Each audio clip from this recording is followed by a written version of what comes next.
points of articulation.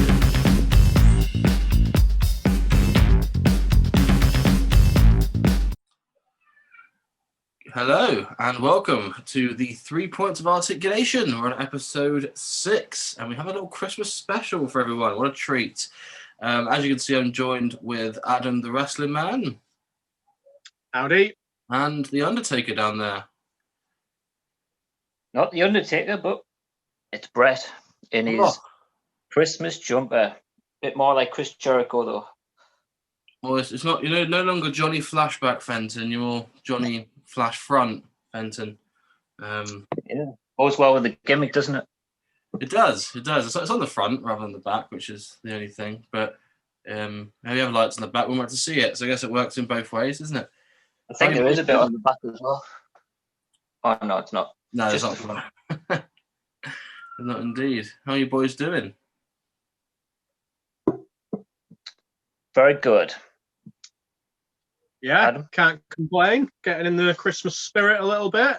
Got my nice little tree here with my Money in the Bank decoration.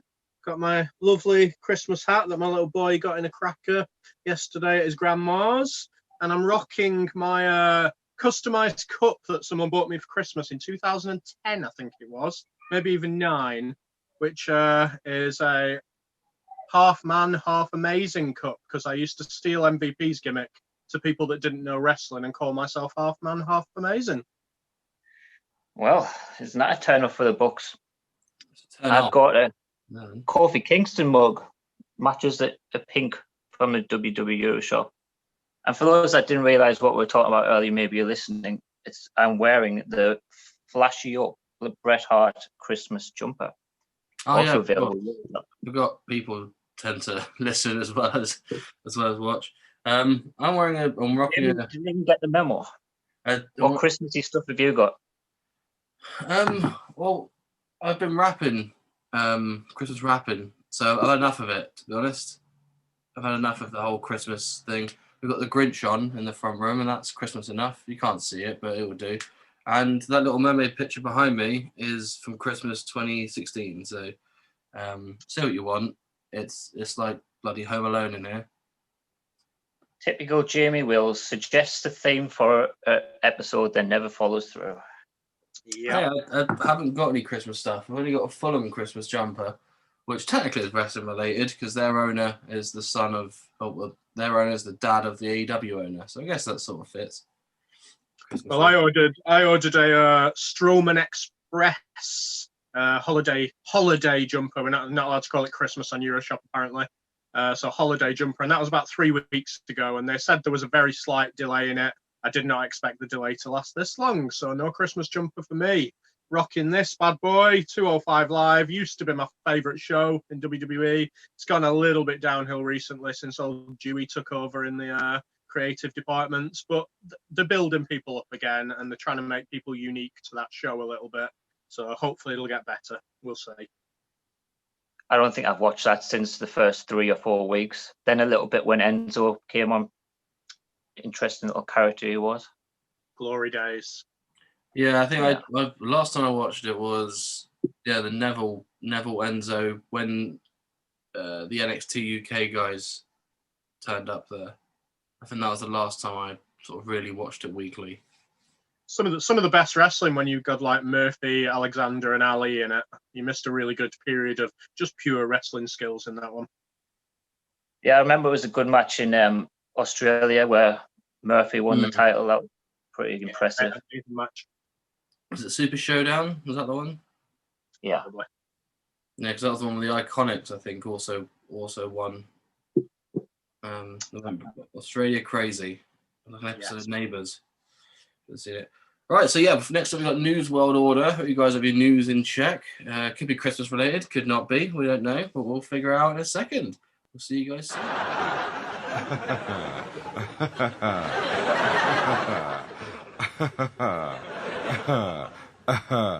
News. News World Order time, and we're going to be looking at all the latest news since the last episode of the podcast. I'll kick off this week because it's been quite a lot of news, isn't there, boys, since 2 weeks back? pretty much. Yeah, exactly. It's been so we got new images. We got a render of Elite 85 Karma Mustafa, or just Karma, I think it was known then, and also the render for Elite 86 Triple H, which is the chase for the series. The Karma one, I think, is a much needed figure. I'm a bit annoyed that they didn't do the Nation Domination one and they did the Ultimate Fighting Machine Karma, but I think it leads to scope. What do you boys think of Karma? It's a tease, isn't it?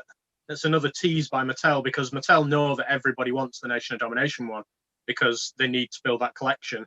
So they've just teased it by bringing this out. It's still going to sell really well. It'll definitely fit in my collection better than the Nation one. So I'm all up for it. The render looks good, but we'll see how the proper figure turns out.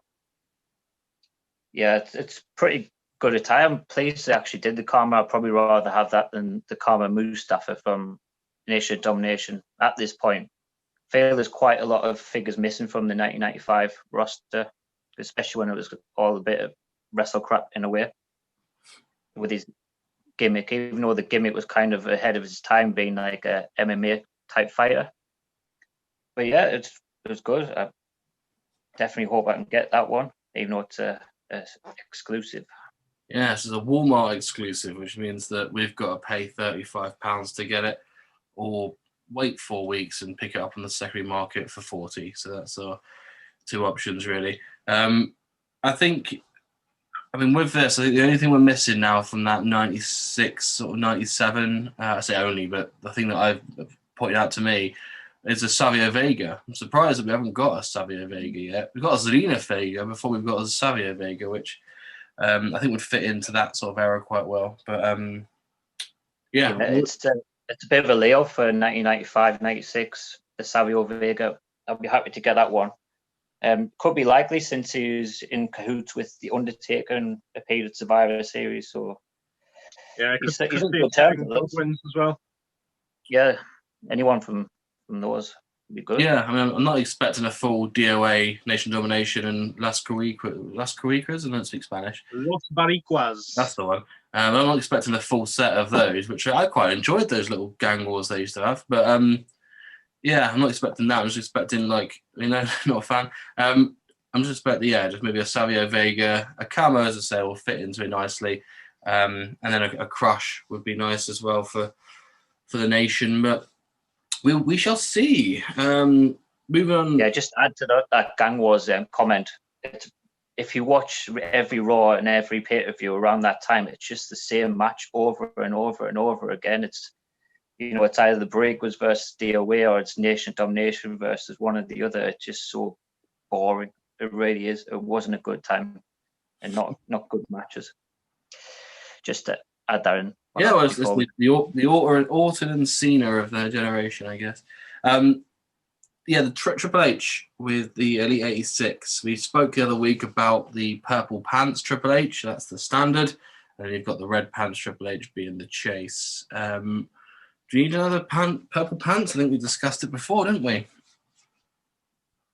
Yeah, lovely attire. I'll get that one. I think we thought it might have been the showdown with The Rock and Triple H in the 2-pack. Before we knew that it was coming with the side plates, we might have thought it'd come with the Intercontinental Championship and the Yellow Ladder. Yeah. But as I said, it does already exist in basic form. And a little bit of news is that Mattel have confirmed that they're trying to do like a glossy, shiny finish on the pants, so it looks a bit more metallic. So hopefully that comes out. Hopefully it comes out well. As for the Chase version, I'm not sure where that's from. Do you guys know?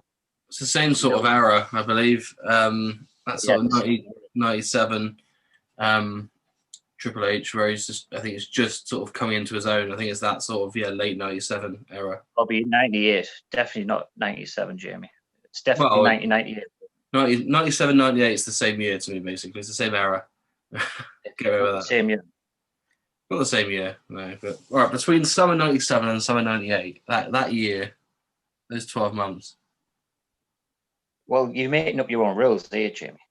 I am, but it sort of works, so I'll take it. Yes, it's the same era. Hopefully, it's probably around the same time frame. Maybe a Survivor Series 98, something like that. Which is called Gang Wars. No. I'm sure we'll have a look and we'll stick a little picture in. Yeah, I'll pop a little picture in for fun. Jono, what news have you got for us this week? It's something that we actually missed out last time I was on the pod, so over a month old news, but we have seen that Ringside Collectibles are having the Ultimate Warrior figure as their next release. It's the WrestleMania 12 with the robe and in blue, and it's pretty nice. And we've seen more pictures in the box this week. Yeah, it's a very, very good figure. I think it doesn't fill me with sort of nostalgia looking at WrestleMania 12 Warrior, because it was a very quick match with a non-red pants Triple H. But yeah, I think it's a very, very good box, a very, very good figure, and the coat looks good as well. Yeah, the coat looks good, but there is stuff on it that I dislike.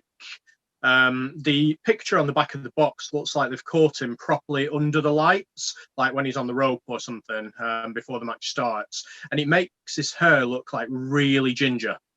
And they've copied that onto the figure, so the figure hair looks really ginger. But if you actually look at Warrior in that Mania match, his hair is absolutely nowhere near bright or ginger or anything. It's just been caught under the lights. So whether they've just gone off one or two pictures, I don't know, but it's very inaccurate for me. Interesting. I have to go back and have a look at that. But as far as the attire, I think it's probably the last Ultimate Warrior attire that hasn't been made by Mattel. I can't think of anything else that's more iconic at this point that hasn't been made yet. Can you guys? Nope. No, there was the ones on the fan takeover, wasn't there? I think one of them hadn't been made. Was it one of the Rumbles? Maybe? It was like SummerSlam and Survivor Series, but I wouldn't say they were really iconic. No. As far as looks go. Because we didn't get a Warrior from the mid-90s, so, well, yeah. So that's probably the only one for it. Unless they do the old one with the baseball cap and the black face paint. If you remember that little angle with Jerry Lawler on Raw, where he smashes the painting over his head. Oh, yeah. So Warrior had to wear a hat just to protect himself, but it looked absolutely stupid. Well, we haven't had a Ghost Warrior yet from WCW when he appeared in the mirror behind Hogan. I mean, I'm surprised they haven't cashed in on that. Brilliant storyline from. Was that any different to the Ultimate Edition? I think it was in casual clothes, wasn't he, or in some form of not dressing gown, but you know what I mean. He probably had a robe on, I guess, but I can't recall it for sure. It was awful anyway. I think a lot of people blocked it from their memories. I'll be watching it soon on my little watch along. I'm in June 1998, so Warrior is coming soon to WCW for when I'm watching. Oh, 10 years ahead of me. Living in the future. Like real life. Adam, news, what have you? Yeah, I've got news from today, actually, if I'm right here. So there's a YouTuber or a Twitter account called Unstable1047, and he's been quite accurate about the Legends series so far. He basically broke the news about the Beefcake and the Chase, which is going to be in Legends 10, I think, and the DDP. So he's brought forward two more names, which are very much rumoured to be part of Legends 10, which is Big Van Vader from his debut WCW attire. It's probably likely that it's going to be an actual masked head rather than a mask separate, and it's going to have the Mastodon helmet with it. And Hulk Hogan. Now, there was no actual words with the report that I read about Hulk Hogan, but the picture with it suggested it was Hulk Hogan when he won the Undisputed title. That kind of era. So 2003 was that? 2002. Yeah, 2002. I think it was Backlash. Yeah, so yeah, he was responsible for breaking the news initially about Beefcake and DDP, so it could be bang on the money, this one. He's also said that in the future there's going to be a Wolfpack Scott Hall. I don't know how many more Scott Halls they can do.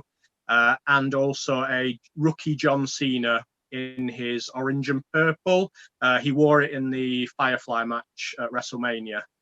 So that one's going to be coming out in the future apparently also. Hitting us with a lot of things there. Shall we start with the first one you said, which was Vader? Legends 10. So Vader in WCW, if I'm not mistaken, is that not the same attire which was in the Legends series early on, with all black? Yeah, I believe so. I mean, the mask looks like it's got more detail on it from the actual real pictures than the one that was earlier on. It looks a bit more non-just black. I think there's a bit of other colour in it, but it is very, very similar, yeah. Yeah, I think it's about time they did release another Vader. It's a pretty good figure, so yeah, got no qualms against that. Yeah, I think I would. It's not going to fit in my collection because WCW, but so I haven't even picked up the Vader from the sort of early Attitude Era Vader. So I think it's definitely what I need to pick up. I keep seeing it on the secondary market and just missing out on it. So yeah, I quite enjoy a Vader. So I'm not entirely familiar with. They're nice figures of the Vader, especially with the Mastodon helmet. I think they're taking advantage of Viscera coming out as well because he's coming out with the V's. Oh well. Yeah, lovely. Another use for a useless hand. Yeah. Yes. So next one, Hulk Hogan. Definitely seems plausible they'll make that attire, but I am a little bit surprised they didn't make that an exclusive of some sort because that would sell like hotcakes, in my opinion. There's not been a Mattel figure of that era, so I wouldn't be surprised if it is in the series. But I also think it's a bit of a missed opportunity not to have it as maybe a ringside exclusive or even Ultimate Edition. Yeah, I think we won the title in 2002 against Triple H, Backlash, I believe. And then lost it to Taker with the worst chokeslam ever in history. So I think that sort of month where I think it was just talking about hot potatoes with the undisputed title. So I think it literally went month from Triple H to Hogan, maybe 2 months, and then to Taker, was it, in a month, and then The Rock. You're right, that's why you're having your grandfather Simpson at the moment. So I think I think that era of Hogan is relatively iconic in my memory because it's my sort of era where he had the Jimi Hendrix music and he had the sort of trousers and the yellow and the yellow and orange. So I quite like the idea of that figure coming through. I don't know what you guys think, but yeah, ruthless aggression, Hogan's definitely needed. Of course. Since I missed last week and we talked about custom figures, I've got a lovely custom of this era of Hogan. It's really well made. It's quite spot on. I don't know if I'd even want to get rid of this one to change it for one that's coming out. So very happy with that one. It's probably good. Cool. Yeah. Hulk still rules. Any idea who made that one? Unfortunately, I don't. I wish I did because I could give them a lot of credit for it. I think I got it in a bundle and pretty cheap, actually. So thanks to whoever made that one. It's lovely. Who was the third? The other two were the ones that were rumoured for future series after that, which were Wolfpack Scott Hall and the Rookie Cena. I feel the Wolfpack Scott Hall's already been done with the Elite 51, I believe, might be. Because he had the red and black on that attire. I think every kind of variation of Scott Hall's been done, but it's one where they must have a cheap contract with him or something. The only thing I think of is they're going to put a Wolfpack T-shirt on him, but very rarely actually wore that. Because in the early days, 1998, he literally was in the Wolfpack for one match and turned on Kevin Nash during that match, and then joined the black and white. So, but there was like a reprisal after the finger poke of doom with the Wolfpack V2 or whatever you want to call it. But I don't know what else you could do. The only difference is you could put a different logo on the trunks, NWO shirt, and black boots instead of red. Yeah, I think, well, I watched the Scott Hall documentary a month or so ago, and obviously before he become Razor Ramon, he was in WCW then, if I'm not mistaken. And they haven't done one of him then with a mustache. So, yeah, I mean, that's the only place they could go that they haven't already gone would be that. Not sure that would be a big seller though, because he was very underused in that era, and then obviously Diamond Stud after that. They could do a Diamond Stud one. Scott Hall wasn't really known; he was always in the early matches and stuff like that. So they could go Diamond Stud, but I'm not sure it'll be a big seller. Yeah, I'd like to say a Diamond Stud at some point, but as you say, it is quite obscure. You thinking that sort of thing for a San Diego Comic-Con type deal, or where else could you put that? I'm not sure. With your Vinny Vegas, obviously. Well, they weren't really associated together, so a 2-pack, probably not. But I think they had one match together. Yeah, I think they did have a couple of matches. More matches than he had in the Wolfpack, anyway. Put that way, in the second run. And the John Cena as well, the Legends line, which once again, Ruthless Aggression, John Cena. What was that, 2002? It would have been. I think I've played enough with them. I didn't get the Decade of Domination, and I didn't think there was any need. It was too close to the defining moments, so I probably wouldn't be getting that one either. Before I was getting every flashback that was being released, but now I need to pick and choose because it's so similar. Agreed. Yeah, I mean, my collection behind me always goes up to 2001. The invasion angle was where mine finishes. So I think the early 2000s, if I am going to start with the Aggression era, I'm going to go on that rabbit hole. I think obviously the Hogan and the Cena are going to fit into that well, but it's just a case of like putting the trigger on that 2002 era, because I imagine they're going to keep releasing figures after figures from that era now. Cool. Right, so my next... Oh, sorry, go ahead, mate. Is it back to you now? It's back to me. And we've got... now, are you guys familiar with it? The Wrecking Performance Center, the Wrecking Arena, the Wrecking Braun Strowman truck and ambulance and so on. They've released another one. So we've got the Wrecking Slam vehicle with The Rock, which is a blue car, and it comes with Dwayne Johnson, because he's known for smashing up cars, apparently. Have you guys seen the images for these? No, I haven't seen it, but I've heard it exists. I believe it's just the same car as which came with Strowman. Do you know which attire The Rock's in? Well, The Rock is in his tank top again. I'm guessing they probably had a few spare toys about. But yeah, a tank top Rock with a blue vehicle this time. I think 10-year-old me would have loved it. 30-year-old me, not so much, but they're aiming at kids, these. Yeah, definitely aimed at kids. Yeah. Even when I was a kid, I was purely figures when I was a kid, so it didn't interest me, that kind of stuff back then. It really doesn't interest me now. Well, that's enough said about that then. Speaking of kids, shall we discuss the old Showdown line again? We have seen pics of Series 2. What do you think of them? I think they're pretty bland. Yeah, I think it's not really long before they're showing up in the wild, I don't think.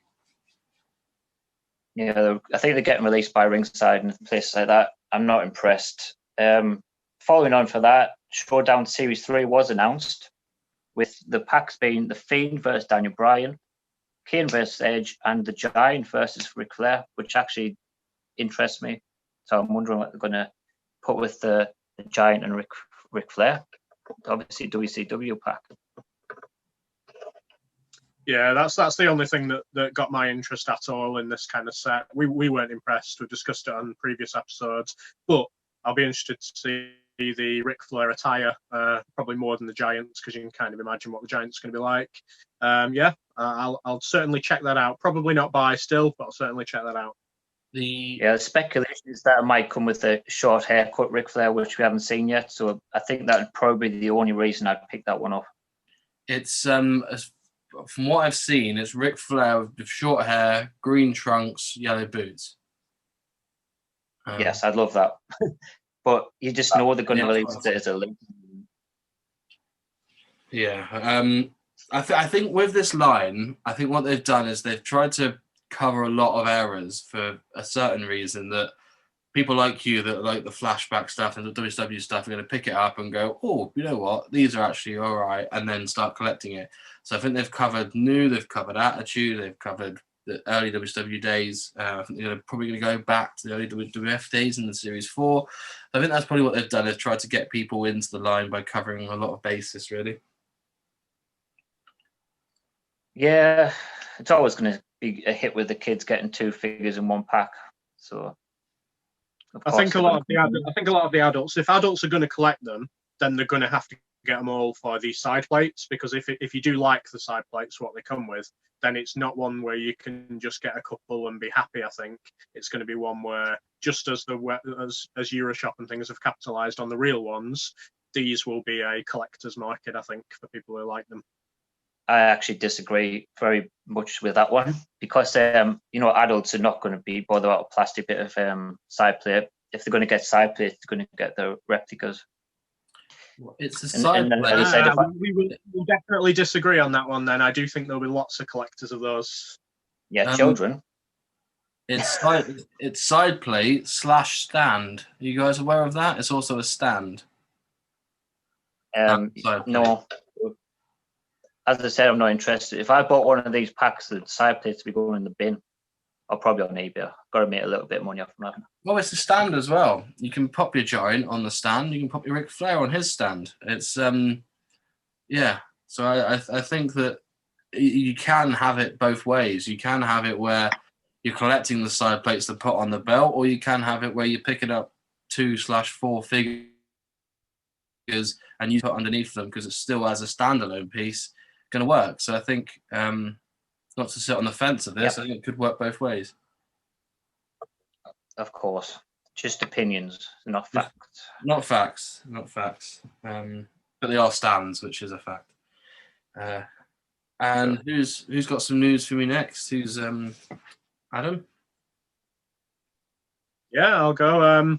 We saw the first figure in many, many years of Owen Hart released the other day, which was the Micro Brawler, wearing the Owen Hart Foundation t-shirt, and I would imagine raising money for charity. It was priced at $30 or just under. There was only 250 made, and it came up as a huge surprise for me. I didn't hear anything about it before it was all sold out, so I'm absolutely gutted, because that is something, obviously Owen Hart's one of my favorite ever wrestlers. That is something that I would get, and it's going to be an absolute fortune on the secondary market. So gutted, but glad to see an Owen Hart figure. Indeed, it looked pretty good from what I've seen in comparison to the Micro Brawlers. I don't know if that line's for me, but it's great to get Owen Hart in some sort of a figure form at least, and maybe pave the way for the future in the normal scale we see. I believe, yes, it's already on the secondary market, hitting at least the £200 marks, and that's not even a finished auction yet from last time I looked. So yes, it's crazy. Absolutely crazy. The values are going to skyrocket. Scalper's Dream, if you got a few of them. The Skyrocket Owen Hart. Yeah, I think with that, I mean, we need one of the smaller companies that are coming through. Like the Super Sevens, the what's the one called that did the Janela and Swerve last time?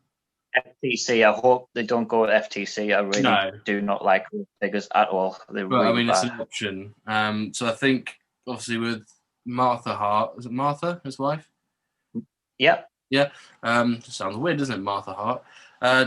Yeah, so I think with her, she doesn't want to give any money to WWE, doesn't she? So I think with that, she could go elsewhere and have to scale with your elites. Obviously, they come with a couple of fake slammies and a fake few other items. But yeah, I think there's definitely scope there, especially with how well this is sold.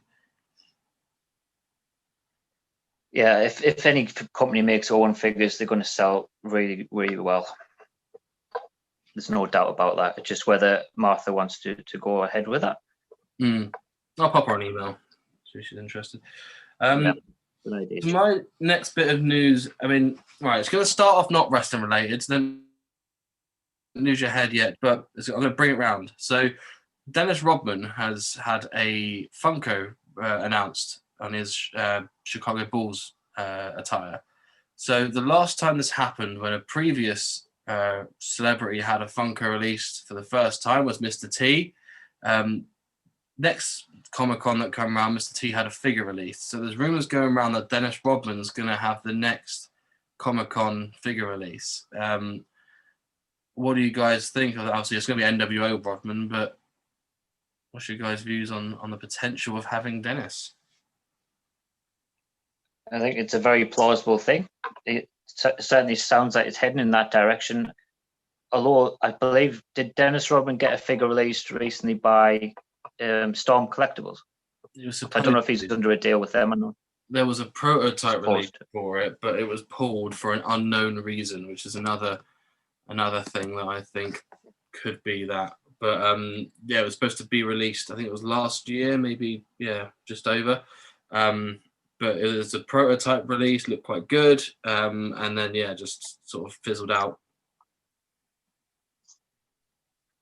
So we spoke about Scott Norton last week in the Bigger Toy Company, and it's an NWO fan's dream if a Rodman comes out. So yeah, I'm definitely all for it.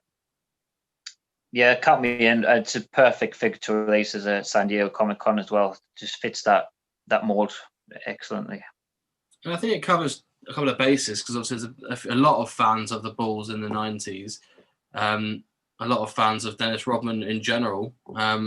So yeah, I think it could cross over. I for one remember Dennis Rodman being, I think it was in a film called Double Team with Jean-Claude Van Damme. That was my first experience with Dennis Rodman. So he's also a film star as well as a basketball player and legendary wrestler. So it covers all three bases. And former Big Brother contestant. Don't forget that one. Big Brother contestant. And former lover. I love that series. Yeah, it was a weird series, that, wasn't it? I remember seeing Dennis Rodman on there, and I think it was in my hiatus of wrestlers. It must have been mid-2000s, maybe late 2000s.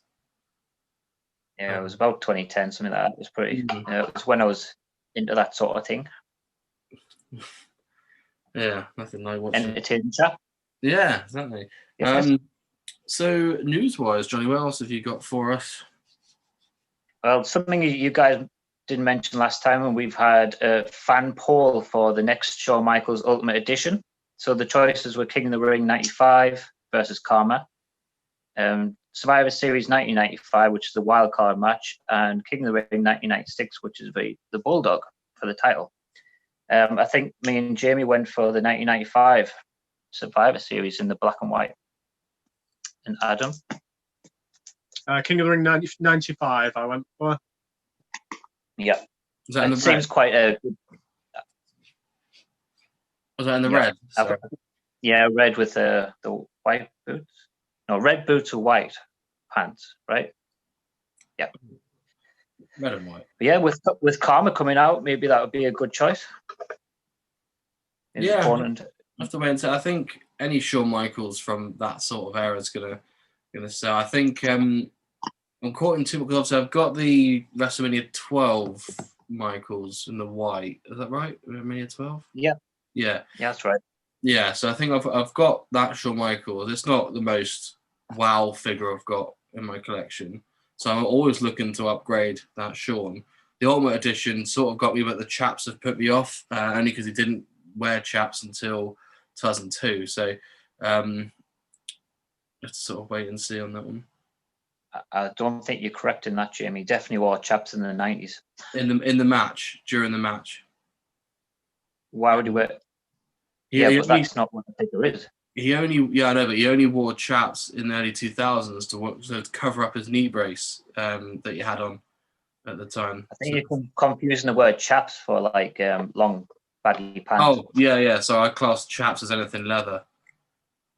Okay. And you two are chaps. Yes, I get what you mean.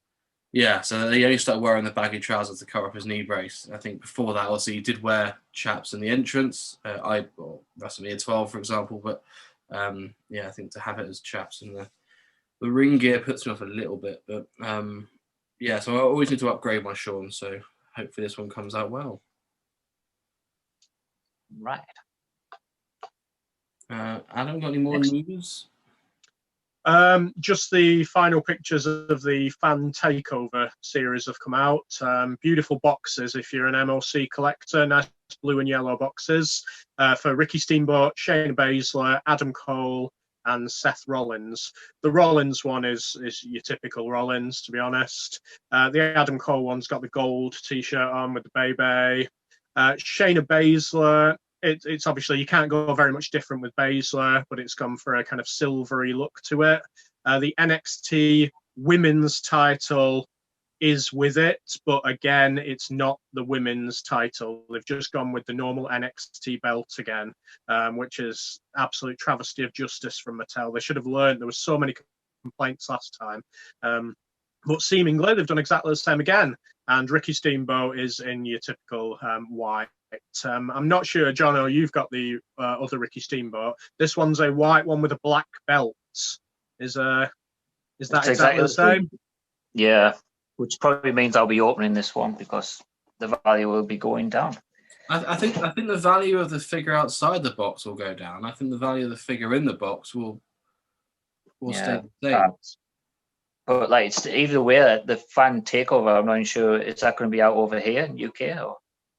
It's very rare we get them. No. I suppose I'll wait. I'll wait until then and see if it comes out around the £20 mark. Maybe it becomes on Amazon or something like that, and I'll pick that up and then sell that one. The problem with those sorts of lines is we have no idea what's going to show up in Smiths anymore and what isn't. I think I didn't expect what's the latest line that's come out in Smiths? British Bulldog was a bit of a surprise. That one, the Survivor Series line, and the WrestleMania Elites that have with the Paul Ellering. I'm surprised that they were released over here. Well, WrestleMania, we've always had them. We've had them every year. I think it was a Brett and Sean that we didn't get. That was 2013, 14, something like that. But every year since, Smiths have got the WrestleMania Elite in. But you're right about Survivor Series. The last series of Survivor Series weren't in the UK. Yeah, so happy to get them. Yeah, I'm very happy to get them. I think a lot of people thought the value of them was going to go up more than it did, but it's just still on the shelves now. I believe. I think they've been reduced. Yeah. What's your view on this women's title then? Why do you think they're doing it? It's just to save money because essentially they look exactly the same, but the men's title is much bigger than the women's title, which is the biggest difference. So, yeah, it's very, very strange. All I can think it's got to be a money thing. It's got to be. Imagine they were praying that they picked a Shayna Baszler without a title, but unless they're saving it for someone, unless they're saving it for a Rhea Ripley Elite or someone that has won the belt recently. Well, I think it's just a case of saving that old dosh for something else. Like another Shawn Michaels. Lovely. Right, so we will be back in a second. Thank you for all the news, boys. Anytime. Oh, some lovely pick-me-ups. Pick-me-ups time now. We're going to have a looking at our purchases from the last couple of weeks and seeing, have a little discussion amongst ourselves and seeing why we picked these up and what we're going to do with them, really. Jono, do you want to kickstart us off this week? Absolutely. So this will be actually my 4 weeks of purchases, so expect quite a few. We'll start off with probably the biggest one. It's the NXT Cruiserweight Championship replica belt. I always thought, I don't know how this is appearing to you guys, I always thought it was black. When I got it in person, it's really, really, really, really, really dark purple. So I'm actually a little bit disappointed. That actually makes me feel a little bit better about it, that it's dark purple, because I didn't like the fact that it had gone black, so that makes me feel better about it. Interesting. But yeah, I always thought it was black because it appears like that on TV. But yeah, it's very, very. I actually really like it. If I'm honest, I've never really looked at it closely, should we say? But yeah, I think it looks a lot better than the 205 Live one, personally. Find a comparison picture. Yeah. I don't know how well it's going to come across on this video, but there's a difference in the belt. Yeah, I think you can't really see much difference, truth be told, on the camera. Just the champ. The 410 champ. Good math. Yes, so that's my first one, and I'm going to continue again because I've been busy. I picked up, I didn't know if I was ever going to do this. I've been getting some 2 and 3 packs of the Jakks Classics. First one is the Bushwhackers. I think they're very good figures, these ones, possibly even better than Mattel's. What do they come with? It comes with 2 hats, a drinks carton, a fries, and I believe that's a burger and a pizza box. Oh. So a few little quirky accessories there as well. And the next one is the Heart Foundation. So that's with the black pants and the pink top. Comes with the tag team titles and some glasses for each of them. Look lovely, these in the package. Yeah, I'd say there's 2 you're picking up. They're lovely, the pair of them, aren't they? So yes, I got those 2 packs, and then a couple of the 3 packs. The first is the WrestleMania 1 Roddy Piper team with Orton and Orndorff. Probably not the best one, but if I'm going this way, I'll pick them up. And lastly, from this line, just seen him released recently. It's Michael Hayes and his Freebird buddies. 3-pack of the fabulous Freebirds. Comes with a lovely cape, unlike the Elite.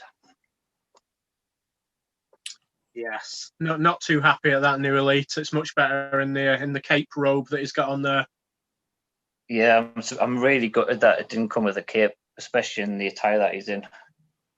Maybe we should have. Maybe we'll cover that next time. I think Bushwhackers wise, I think they're really, really good figures. I'm a massive Bushwhackers fan. I remember them vividly when I was younger. Obviously, Heart Foundation, you've been a big Bret Hart fan. I think if you let's put money on you picking up a double pack first, I think that'd be where money would go on there. But the boxes look decent as well for those 4. Yeah, there's something about that packaging. I've never been a real packaging type guy. I'm let loose, but with the Jakks Classics, they're just perfect and they're all consistent. They never change the way they look, and brilliant. I need to find somewhere to display the 2 packs now, though. I think it was a great choice for a 3-pack with the WrestleMania 1 edition. It's not going to be a lot of people's favourites because for some reason those figures don't sell very well. But personally, I think that 3-pack is one of the most iconic kind of 3-packs. Yeah, it's a shame they didn't get the other team of Hogan, Mr. T, and Snooker to match it. Adam, what's your... My first pickup is one, be nice and quick, I think, on this one, because it's one where 99% of people, whether they like wrestling or not, seem to have got recently, which is Series 2 of the AEW figures. So we got Pentagon. A lot of people saying figure of the year on this one. I was quite skeptical. I haven't got them out yet, but it looks really good, to be honest. Say I was skeptical. Well, before you move on, I'll say I've got Pentagon Jr. as well. Picked that up. Well, my brother-in-law, for a better word, picked it up for me when he was out shopping. Didn't know I wanted them, but it was like a case of, do you want them? Yes or no? No, I said yes. So, snap on Pentagon. Right. Moxley with the belts, becoming quite in demand at the moment, this one. I think facially it's a little bit better than it initially looked. The belt looks lovely. On this snap. Yeah. Match you with the Moxley as well. I always thought it was a paint error on his face, but it's a scar. Yeah, it's this guy from the gimmick that they played with for a while. Yeah, obviously it's a real scar. Obviously, the worst part about it is the scale. It's way too big for Moxley, unfortunately. MJF, you got that one? I do. There he is. Snap. Oh, your scarf looks different to mine. I think it's just placed differently. No. Probably just It's not the chase. Definitely not the chase. No, not saying that. Facially a bit better than those initial images looked, so I'm quite pleased with that one. And tiny microphone in his hand. Yeah, I feel it's about right. I mean, it's a bit smaller than the Mattels, but it's not like ridiculously small. It works. And I'll leave it to you, Jono, if you've got any more, because I've just realised that I've accidentally brought these Series 1 Young Bucks instead of the Series 2. Who else did you get from Series 2 then? I didn't get Phoenix, so who were the other two? Hangman and Dustin. Yeah. Hangman and Dustin, yeah. Yeah, the last one I was able to pick up yesterday was Dustin Rhodes. Bit of a miscommunication. Hangman Page was there as well, but didn't end up picking that up for me. But luckily, bit of a spoiler for next time. I do have Hangman Page and Rey Fenix pre-ordered. Well, click and collect ordered. I'm going to go and collect them tomorrow, hopefully.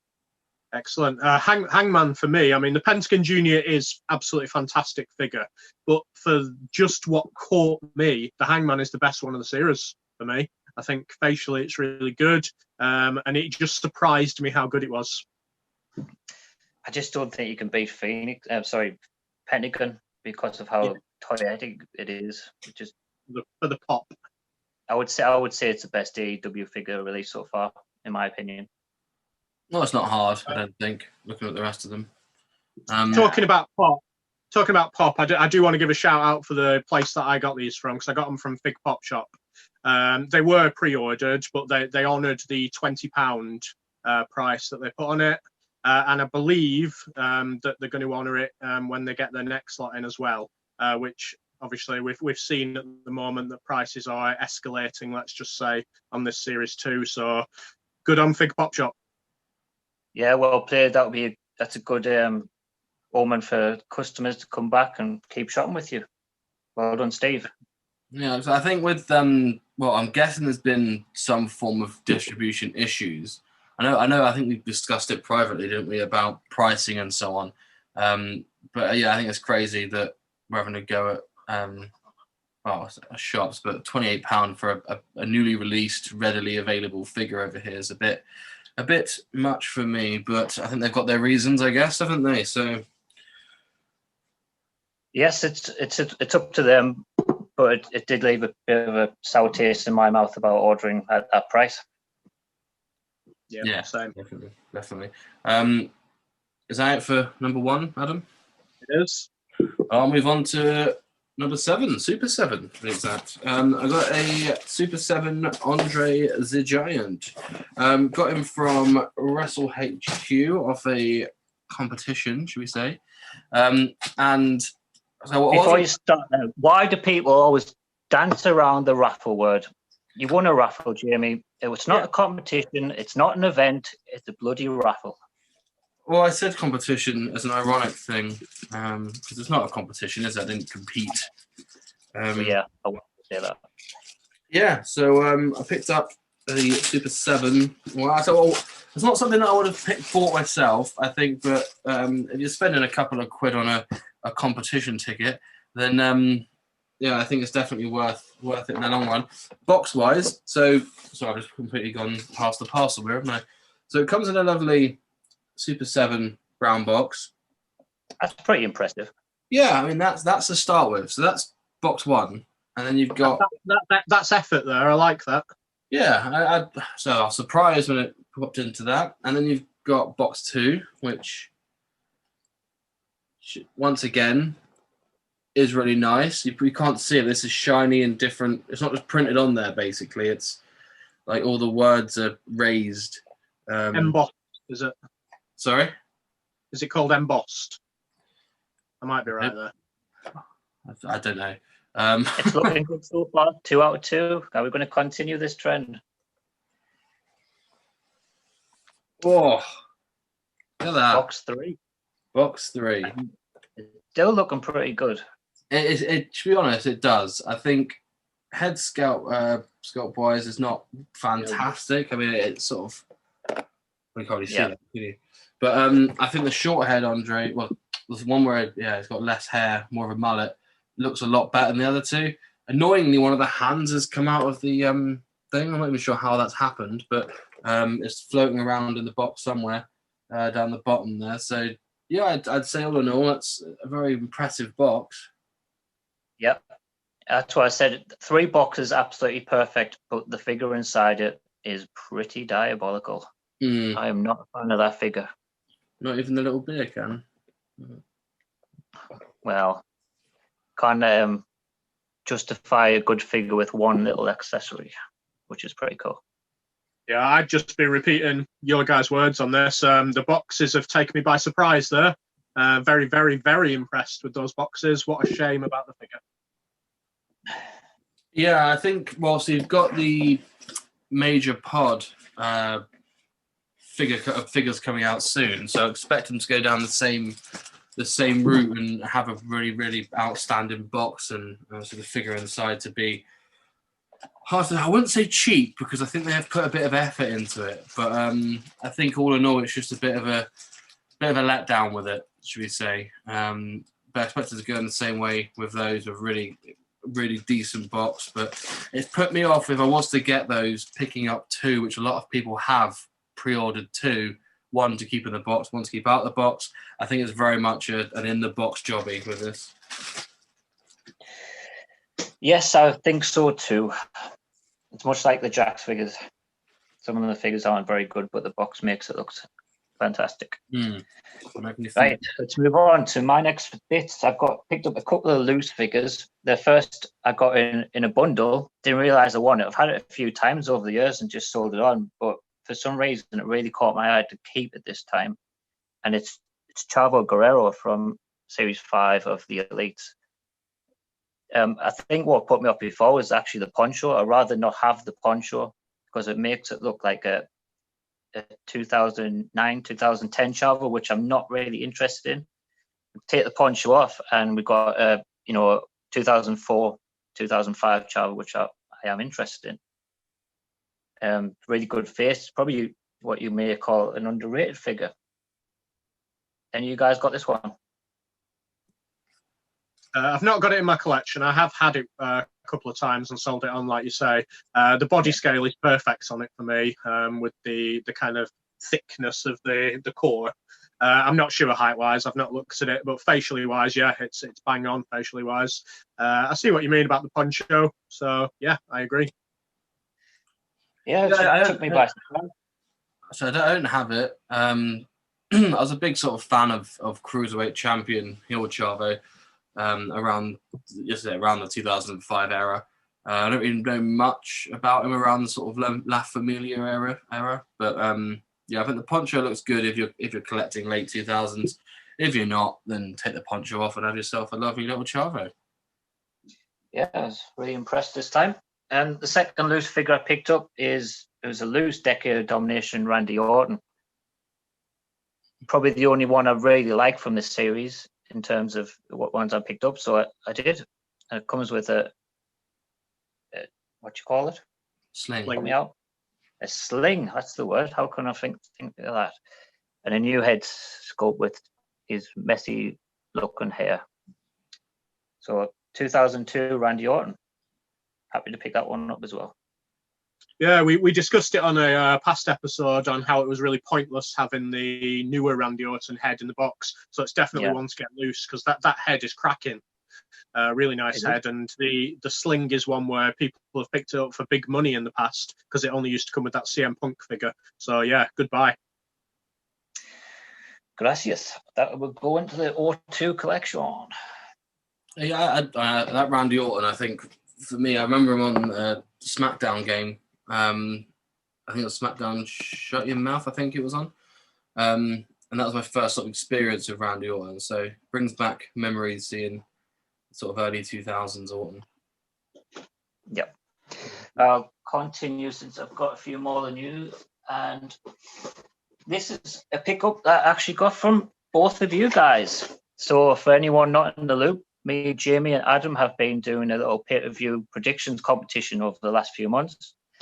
And I walloped them by a country mile. So that means they both owed me a new figure, and I just opted to get 2 of the stunning Steve Austin. So picked up both of them from you guys. So thank you very much. Have to get a Brian Pillman made now, a custom maybe. Yeah, that's what I was thinking, but I'm not really that proficient in that sort of thing. And I know it says Stunning Steve Austin on the back of his tights, and they're not the same body type, so it might be a bit. Oh yeah, you'd have to put the Pillman body in from the one that's already out, and just stick the shorts on and get the back redone. Yeah, a bit of a challenge for me, and I'm not sure if I got a Pillman head. I've got a big bundle of heads and spare figures and stuff that I'm hoping I do have a Pillman. Or just give it a year and wait for them to release another Pillman. Yeah, it's got to come eventually, but they have said that it's not coming anytime soon, and that is the WCW tag belt. So that was part of the reason why I wanted to as well. In fact, I probably wouldn't even display it with Steve Austin. I'd probably put it with like Harlem Heat or the Outside or something like that instead. But it's a cracking figure. Anyone should go and pick that up from Smith's or Fig Pop Shop or wherever you might find your figures. I can't afford to now after buying yours. No. I thought we went for it on the last Survivor Series. I went for it a bit too much. Ended up drawing with Adam and joint second. So Joint. The only chance, to be fair, the only chance you had of beating me was going against every single pick I made. So sure. You had no choice on which ones you had. Big shame. Adam, what's your second purchase? Yeah, this one I got off the groups from a gentleman called Jonathan Logan. So thank you, Jonathan. It's going to be quite hard for me to display this one, but I'll try my best. So it is a ring-worn Braun Strowman T-shirt. Now, the reason you can't see it properly is because he's ripped it off. So he's ripped the complete front off, but the back you can obviously tell that it's the Braun Strowman shirt. It's from a mixed match challenge where he was teaming with Ember Moon, I believe. I picked it up for, honestly, it was like 50 quid or something. So for a ring worn item, you can really tell it's ring worn as well. I now can taste Braun Strowman a little bit. So you can really tell that it's ring worn. It's not signed or anything because it's one that was thrown out in the crowd. I think the reason that I got it for quite cheap, to be honest, is because on TV, I watched the match, and on TV, it cuts to the commentators, and then you hear the crowd scream. So obviously that's the time that he's then ripped it off himself and thrown it into the crowd. So because there's no kind of evidence there on TV of it, but I do have photos from the actual event from the person who caught it. So yeah, I think that's proof enough, and that one's definitely going in my collection. Happy to have it. Yeah, I was going to ask about how you're going to prove such a thing, but I think you've answered that pretty well. And I don't know about ring worn things that I don't think that for me, unfortunately, but I don't know. Maybe if it's something really iconic, like from a WrestleMania or something like that, but just from a mixed match challenge, nah. To be honest, I normally see them for like you're looking at 300, 400, 500 quid. If you look on eBay, there's never anything ring worn that comes up for below that amount. So I was really happy to get that. Well, that's crazy prices. I don't understand that one because, like, I mean, imagine going to a live event and just happen to be that one person that catches it. It's like catching 300 quid in the air. Yeah, so like Crystal Maze. No way, isn't it? Yeah, so my next piece, so a bit of a backstory, because as you know, I love a backstory, me. Dad picked up, I think about 10 years ago for Christmas, got a Royal Rumble DVD box set. So this is 10 years back, we're talking. Quite a nice box set. I quite enjoy it. It comes with all the separate things, and also it comes with these things, which are like sort of holograms of different Rumble moments. So in my move from Berkshire to Cornwall, I was on the train with it, and sadly this fell out, and then with it falling out, one of these fell out, which was the 98 to 2002 one, and sadly the discs all got they weren't in a good state, let's put it that way. So I've been trying to look for them over the course of the years, sort of separately, which is not an easy feat. So I've managed to piece one by one all the different ones that I have, and all I needed was a 99 or a Rumble, and then luckily on eBay, someone was selling all of them in one bundle, just the discs that went with it. So I managed to pick these up to finish off my little collection with the DVDs. And yeah, I think it sort of brings back memories, these. So hence why I've kept them, even though the network has the Rumbles. But I think, yeah, these DVDs have a bit of memory from me before the network time. So that's the one I'm missing, 99. And the rest are in there. I need to replace the 2002 one with the new one. So do you guys sort of have any VHSs or DVDs that you guys have kept? No, that's something that once the network came along, I didn't have any need for that sort of thing. And it doesn't really make sense to keep them for me. But I understand why you have. It's a box Yeah, set. it's not something that I'd pick up. I mean, I enjoyed your backstory for one of your stories, Jamie. I actually enjoyed this one. Oh, I like it when you've got something that you really strive for. I mean, I'm doing the same with the cups at the moment, the Kilncraft cups. Just need to get the final 2 for my collection. It's always good to complete a collection. VHS-wise, I don't have any. I would probably pick up the Royal Albert Hall Battle Royal one and the WrestleMania 4 one if I saw it, just because it brings back great memories. yeah, the double VHS we discussed before. Also, the guy put some Tracy Beaker stickers inside the thing, so that's a new collection for you to start. Wow. On there. Not something I expect to hear. I think just as a box set, I think I quite like it. I think there's they do a Mania one, a SummerSlam one, which I've had before, which was all right. Survivor Series and Rumble, so the big 4 get them. But yeah, I think as a box set, it's quite nice. So I figured I'd keep it, and when I have my own little wrestling room in the very near future, hopefully, I'll be able to display it there. But yeah, I think VHS is the next way to go on there. So is there much value in those DVDs? This box set goes anything from 80 to 120, depending on condition. Now, how many is that? How many discs? How many Rumbles? 88 to 2007, so is that 20? Right. 5 in an anthology. Very well. Yeah, I think. So have you guys... Go ahead, sir. Go ahead. I was going to say, I think these are probably the ones that will fetch. Are probably the difference maker. Are the little holograms in there? So obviously you've got like the 2002 one and so on that will just have the little reel in there. I think that's people tend to lose that sort of thing. So cool. So anything left from you guys before I do the last one? Again, no, just what I'm wearing. Right. So still in my monthly purchases rather than 2 weeks, the Legends figures had come out over here. We had the likes of Wrestling Trader, Wrestling HQ selling them. Quite an expensive item. So I compared those, the full set of Legends Series 8, which I've got, to what was on eBay to import from the USA, and it was around about the same. The only difference is that, well, there's Eddie and Paul Orndorff. The difference with what I picked up was that mine came with the Chase Jake Roberts. So for the same price I would have paid for the normal Jake Roberts, I got the Chase as well with that.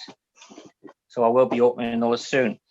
But the main event for me was that Ultimate Warrior means a lot to me, this one, because of what I'm about to read.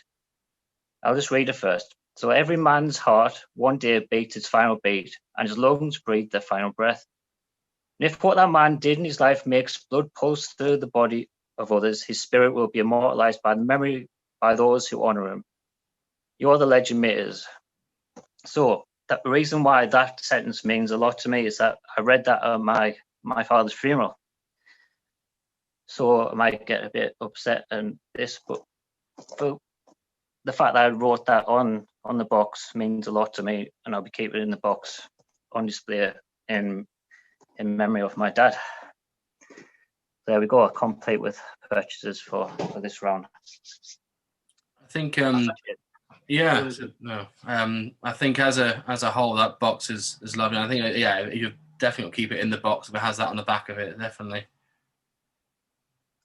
Yeah, just kind of shows what the world of wrestling can have a kind of impact in life, which is great. Yeah. Lovely stuff. Yeah, really good. Where are you going to display that?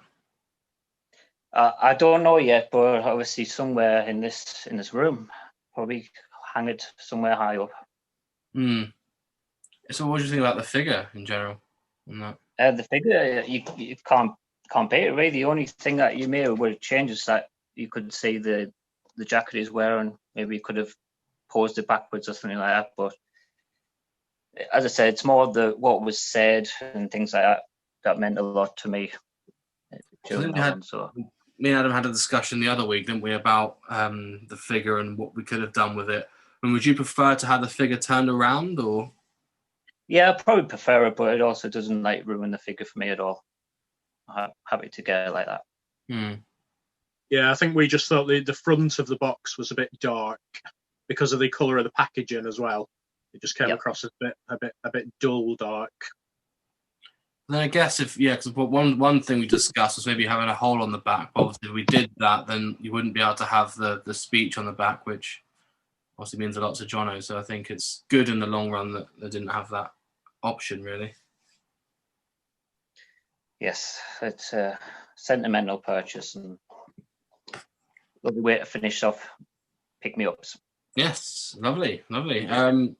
So next up, we've got our weekly talking point, which is on Christmas. We've got a Christmas special. Johnny's wearing a Christmas jumper. So let's move on to Christmas.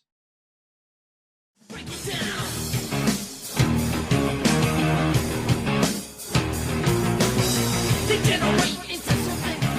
Ding dong, merrily on high, and we are back with the weekly talking point of Break It Down, and we're discussing Christmas memories this week. I've put on a Christmas jumper. Johnny's got his lights going, and Adam's there as well. He's got his tree. Apologies for those of you that can't see. Adam's got his tree up with his baubles. We're discussing Christmas memories and memories of us being children and what Christmas means to us as wrestling fans. Personally, I think one thing that sticks out for me is being in a garden centre, couldn't be older than 4 or 5 years old, finding a Hasbro figure because they were everywhere at the time, and crying apparently because it was so loud that my mum had to buy it for me, even though she'd picked it up as one of my Christmas presents, and that figure was a Skinner. So massive fan of him apparently. What sort of memories have you got? I'll start with Adam. What have you got as a child? I mean, pretty much every Christmas was wrestling dominated for me. I was really lucky that my mum and dad really embraced me liking wrestling. Both my grandmas were massively into British wrestling, which I've spoken about in the past. And my dad was just an amazing shopper. I don't know how he does it, but he managed back in the day to get everything that I possibly could have ever wanted. My main memories of Christmas, and you'll probably see by some photos that Jamie sticks in here, are actually WCW for the early Galoob figures. I got a load of them for Christmas one year. Fabulous Freebirds, Dustin Rhodes, ones that now I'd be quite happy to pick up as an adult, that go for quite decent money nowadays. But for then, it was a case of my best friend I grew up with was Muslim. So Christmas Day was basically him coming round to my house, having a massive buffet, pizza, everything, not a traditional Christmas dinner at all, and me and him just playing with wrestling figures basically all day, going around to our mates, showing them our wrestling figures. Posters. I remember Christmas was a great time for getting poster magazines for me. Ultimate Warrior and Bret Hart, those massive, almost as big as me type posters. Just brilliant days, hands behind the back, playing Royal Rumble on Christmas evening while eating bits of leftovers. Just brilliant for me. What a unique story. I never thought we'll see the day where we had pizza for Christmas dinner. But it's really nice that you got your friend round to experience Christmas where he wouldn't have normally. So that was a bit of a bonus for you and him. You had someone to play with, being an only child. Indeed. So it was cracking. So again, with me, I was going to say we're around about the same age, but 4 years or so can make a lot of difference. But yeah, the first memories are the Hasbros for me. I believe my older brother would have got stuff for Christmas before me. I think he got the Hulk Hogan, Macho Man, etc. from Series 1. But the first memory I have of getting wrestling figures was Hasbro. I believe I got Sergeant Slaughter, Earthquake, Typhoon, and was maybe Texas Tornado, around that sort of series. Really sketchy, unfortunately. But I do remember really buzzing to get those ones because it had been a while since I had any additions to the roster, and Santa Claus is probably the only way I was going to get that. So, what was your first one, Jamie? First memory? First memory, well, first of all, once again, it was Hasbro's, but same as Adam, I did get some Galoobs for some reason, but I wasn't overly familiar with the wrestlers. I didn't watch WCW at the time, so I think I had an Arn Anderson. I think it's one where he's wearing red pants or red trunks, and his bum always seemed to have the rub marks on it. Also had the Freebirds, and I also had a Barry Windham as well that had the same thing as Arn. And then with the Hasbro's, I remember picking up a ring one year with 4 or 5 different Hasbro's. And then I remember the one thing that stands out to me, I remember it was Tatanka. I had 2 separate Tatankas one year. For some reason, they just got me 2 Tatankas. And I put them as a tag team. They were the Tatankas Brothers, which was their tag team name. But I think as a kid, it was just all about imagination, wasn't it? It was all about you can get 2 of the same one, and one's got a bit of rub. That's a different one to that one. So yeah, definitely. Well, that's something I would do as well if I had 2 of the same one. I think it was those and the annuals. Do you remember the annual magazines that you used to get? I used to get those I still get them now. I used to get those every year. I remember there was a 94 or 95 one that had the snippets of WrestleMania 10. I remember sort of having that, and basically I never watched the event, so I was watching it through the pages, which brings back quite a lot of memories to me. Yeah, definitely always got the annuals. Probably would have been a cheap, easy option for anyone to pick up. And of course, books meant a lot more to us back then than they did now, with having everything on your tablet if you're a kid or something like that.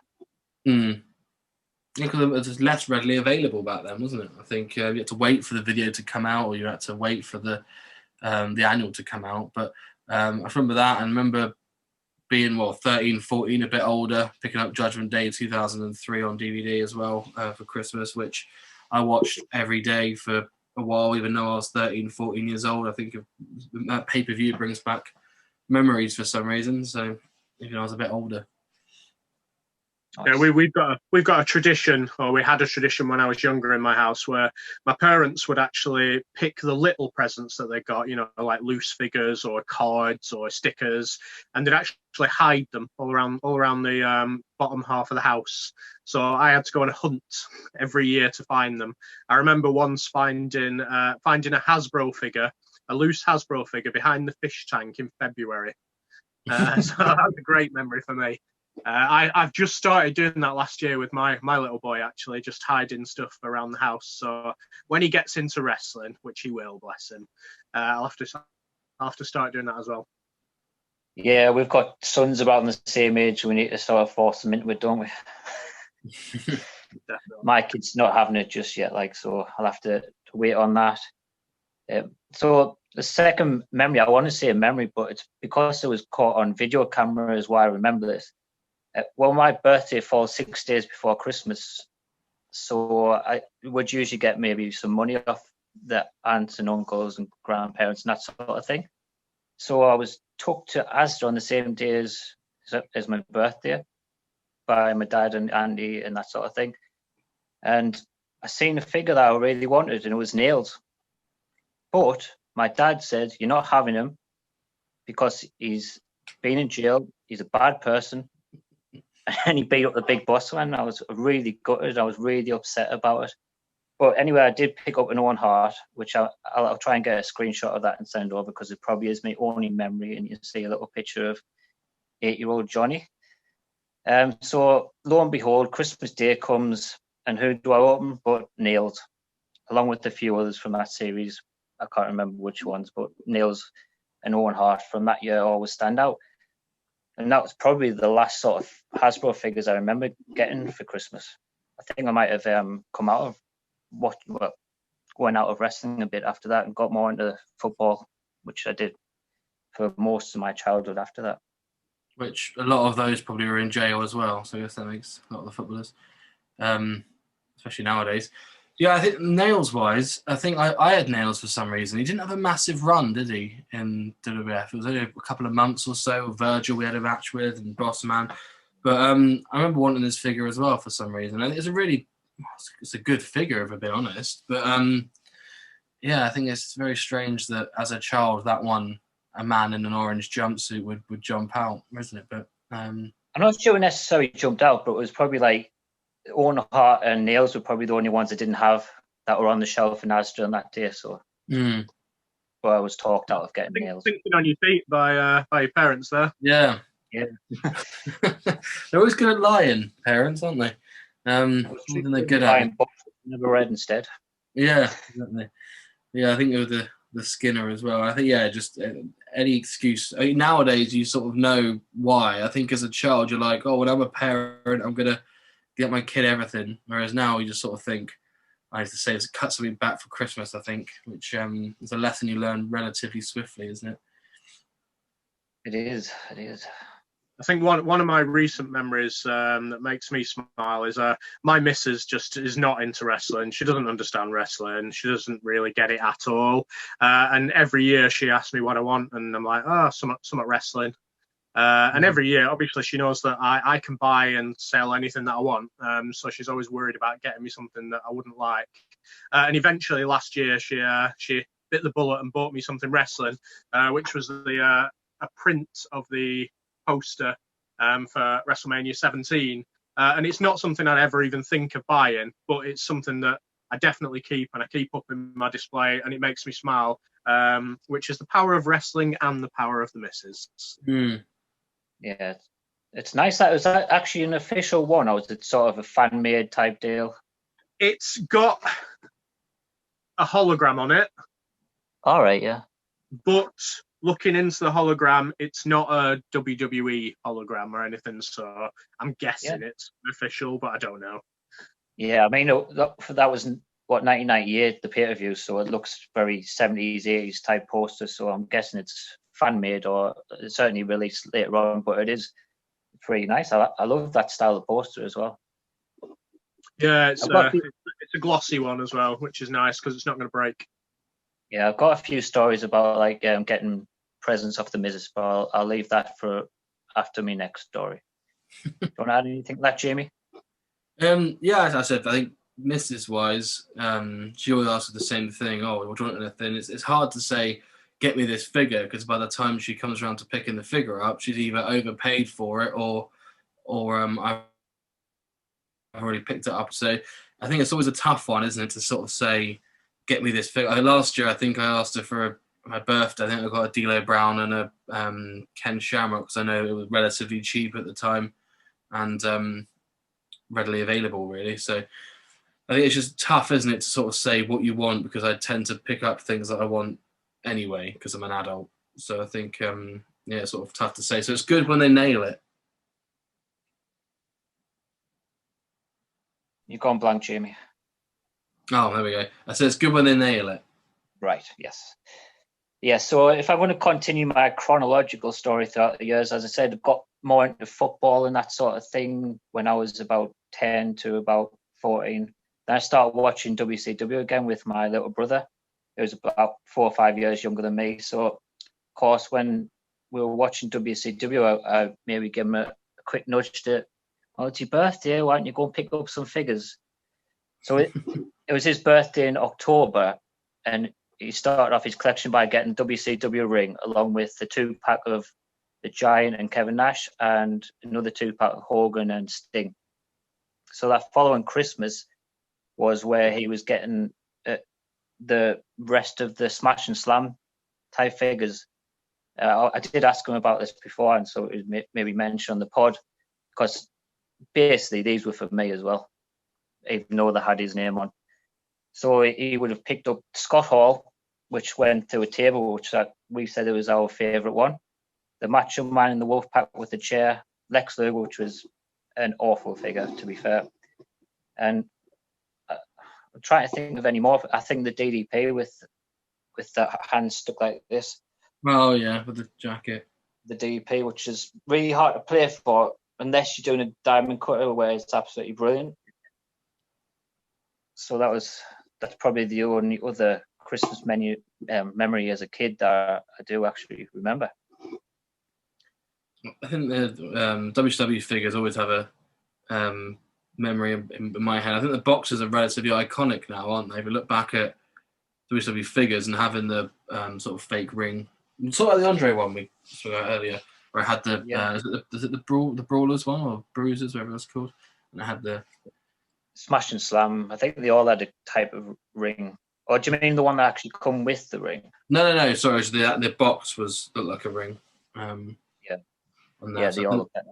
Yeah, and it's the ones that come with like the small ref and the Rey Mysterio and stuff. They all flood back when you're looking back in the old day when you used to get to Woolworths and Stadium and so on. Nice one. Anything else? I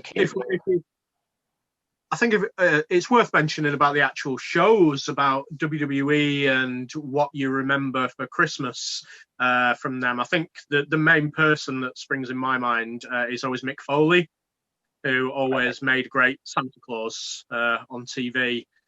He just fit the bill so well. I think there was some skits with JBL and things like that, which are really good. And the old Santa Claus from 94, 95, I think. He had a very fleeting appearance, maybe even a couple of matches. There's a customizer called Sean Carruthers, who, honestly, he's got every kind of person you could ever imagine from like 1992 to 96. And he's got a Santa Claus, and it's incredible. It's a perfect likeness of him. Any Christmas from the actual shows memories that stick out to you too? I can't think of much memories like that, but I remember I think it was one of Survivor Series, maybe 92, when Brett won at Survivor Series, then Santa Claus came down to the ring to celebrate with him. Yeah. Was that with the snow? Was that snow? Yeah, but that would be November. But otherwise, I'm not really sure. I can't really recall much Christmas memories with wrestling. Mine's only Austin and the Santa Claus when he stunned the Santa. I think that's the one that sticks in my mind because I think it was like 98, I think, or 97. That's the only one to me that sticks out. I think nowadays it's very much lost its je ne sais quoi, should we say.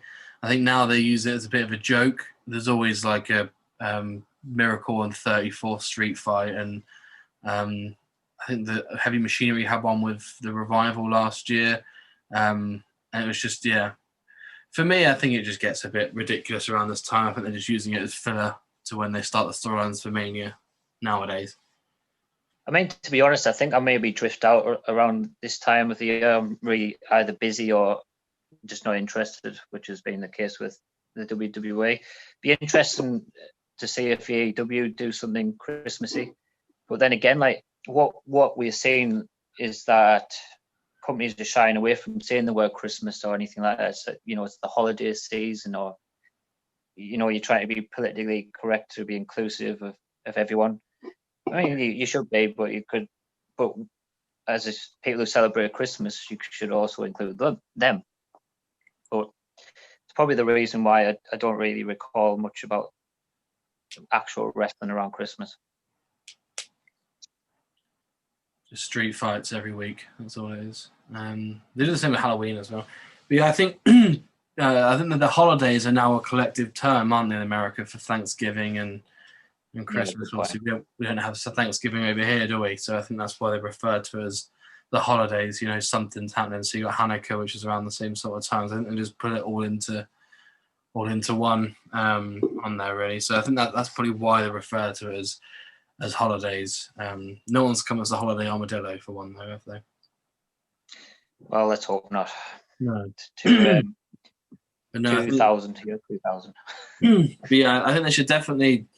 I think VHSs were always big as a child, weren't they? So I think they should release some more memorabilia based around that, which will really get the nostalgia going. So I think it's a lot more of it's nostalgia based now.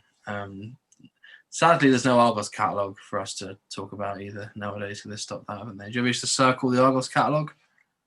Yeah. Was it actually? Is there no Argos catalogue this year? Is that right? they've released a reduced one, but they've officially stopped the Argos catalogue as of this year. Well, I mean, it had to happen really because of all the environmental issues and the fact that everything's online or computerized. It makes sense, and got nothing against that. No. So actually, let's go back to where we were on about getting gifts off our girlfriends or such. Is that she's got me a few T-shirts and that sort of things, cups, glasses down the line, which have always become useful.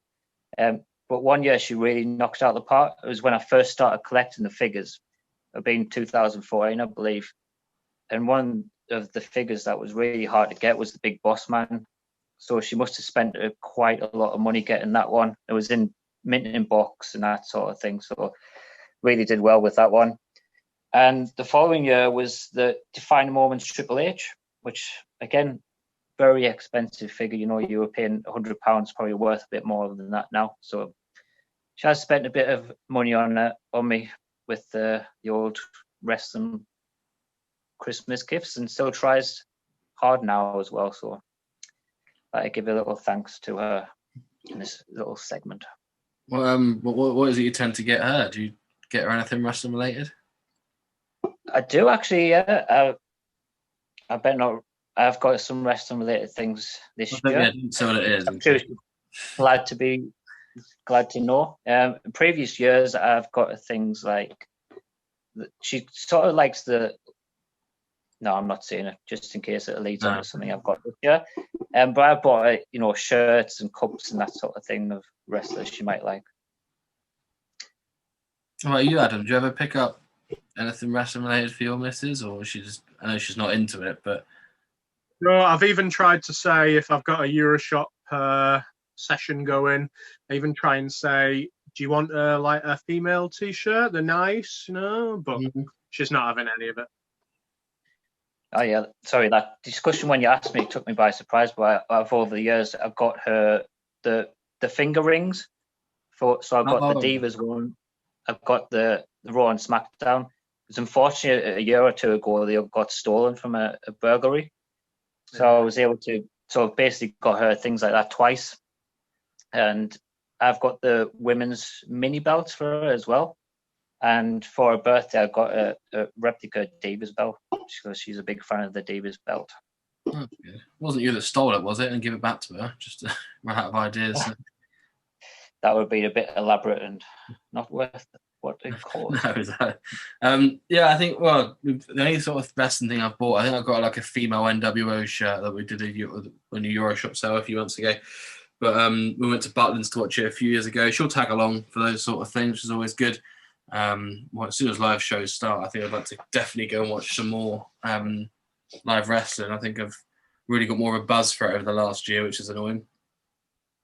Yeah, my parents tend to give me money for Christmas, and for the past few years, that's always gone on NXT UK takeover tickets, because my parents live next to Blackpool, and they always do it in the Winter Gardens on beginning of January. So that's kind of where the link's still in for Christmas for me, buying live tickets.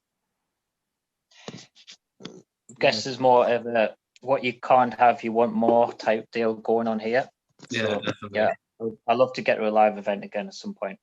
Yeah, it's got fingers crossed to do a takeover Cornwall, but I can't see that happening, sadly. Yeah. I think have you guys got your children anything Christmas wrestling related? Sorry, wrestling related for Christmas? So no, for me. Basically, I asked my mum phoned me up and said, "What should we get Teddy for Christmas?" And I said, "Oh, I've been playing with the retros with him, with the ring. Maybe you could pick up some of those." And she was like, "I'm not picking those up again. I'm not going through this ordeal."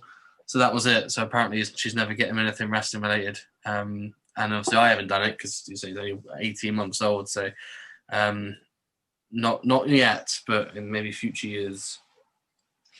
Yeah, if I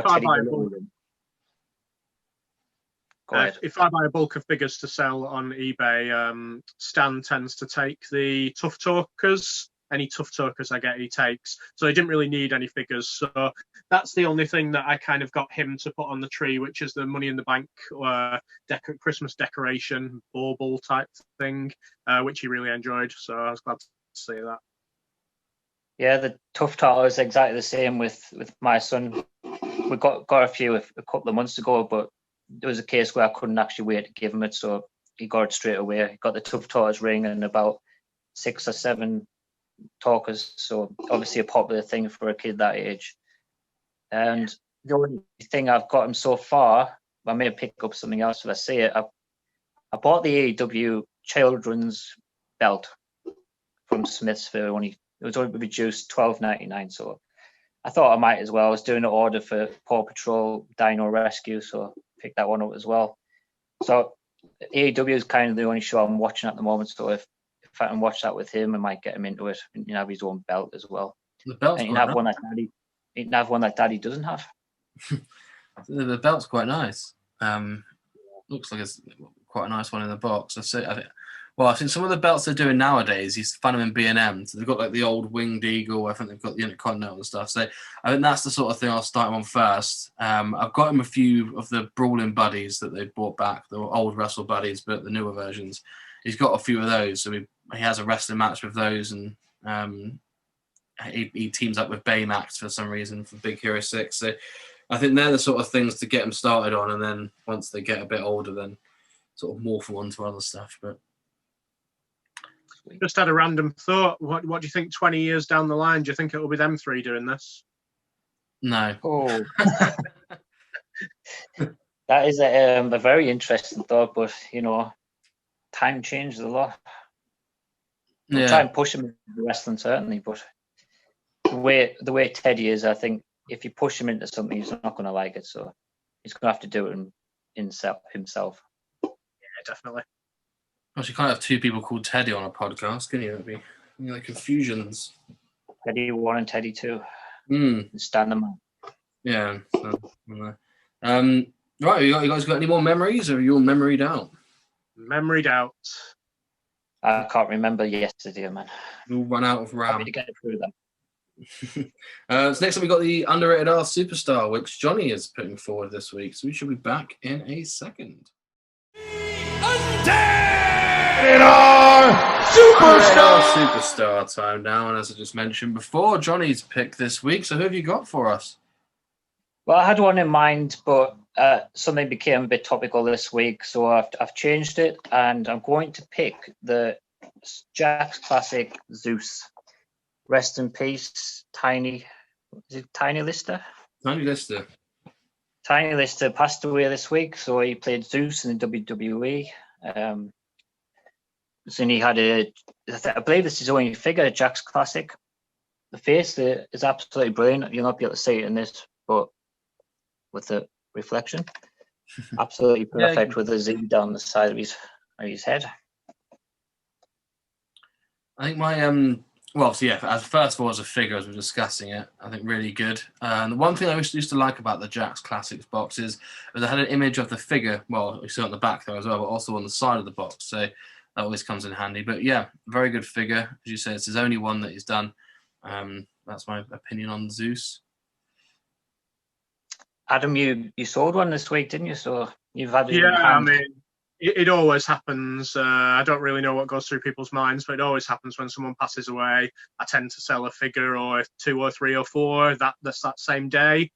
So yeah, I sold one of them loose earlier in the week. I actually have made the Mattel Elite of this one. Using the Shrunken Jakks head, because the Shrunken Jakks head was really good. So I haven't put it together yet. I've made the body, I've got the head, I've just got to whack it all together and hope that the skin tones match up. Because the head was done by TSM Customs, so I've just got to cross my fingers and hope. But yeah, cracking figure, really looks like him. Great facial expression as well on this one. And lovely packaging, as we always talk about with the Jakks Classics. I think I was talking about memories earlier. I think I had this VHS that was greatest steel cage matches, and I had like the Heart Foundation and Honky Tonk Man versus I can't remember who they were against, but Zeus was on there. I think it was either Hogan versus someone, and Zeus was stood on the steps, folding his arms. Do you remember that? Big Boss Man. I had this video, so I know what you mean. It was the Big Boss Man steel cage match. It's actually Tony Schiavone's favourite match he ever called. So there we go. That was a bit of trivia for you. But yeah, I think with that, that's what Zeus reminds me of, was just being this monster on the stairs, not letting, and having the or beating up Hogan before. I think that to me is sort of what Zeus does. So that sort of brings back the memories. And as we were talking about with the Dennis Rodman, this will make a perfect San Diego Comic-Con type release. So hopefully we'll see Mattel have a go at this down the line. Yeah, it's definitely coming, that one. And then from that, obviously, it turned into Debo from Friday, which is another childhood memory for me. Good point. I mean, I've seen them. I really enjoyed the films, but I couldn't recall anything from them. I've seen them way too long ago. Well, I used to have obviously a PSP, and my only UMD video I had was of Friday, and I've left all my games at home once, and that was inside it. So I watched that for like 6 hours straight, just on repeat. Good film, good actor. Yeah, I did remember liking it. The last time I ever seen Tiny was in Human Centipede 3. So he didn't have much of a good fate in that one, unfortunately. No, it was good to see his career went like that, wasn't it? That's... Although, to be fair, he got the best position. It was the one that was in the front, yeah. I thought it was in the middle then. It's the worst. Yes, he was in the front. Yeah, but I think, overall, it's this sad loss, and fingers crossed they sort of capture that sort of wrestle or steel cage match moment in the figure, which fingers crossed comes out. Yep, indeed. Definitely. So yeah, good underrated figure. Underrated for the fact that it's a very basic looking figure, which is done well. The accessories make sense, and topical for the week. Yep. Brilliant. So next up we have the Retro review. We'll be back in a second. Johnny, get your figs ready. Okie dokie. Right, we got Retro review, and we have season 6. Johnny, we up to series? Yeah, correct. Series. Usual Jamie. So yeah, well, we're going to talk about the results for series 5. You almost get me saying season now, Jamie.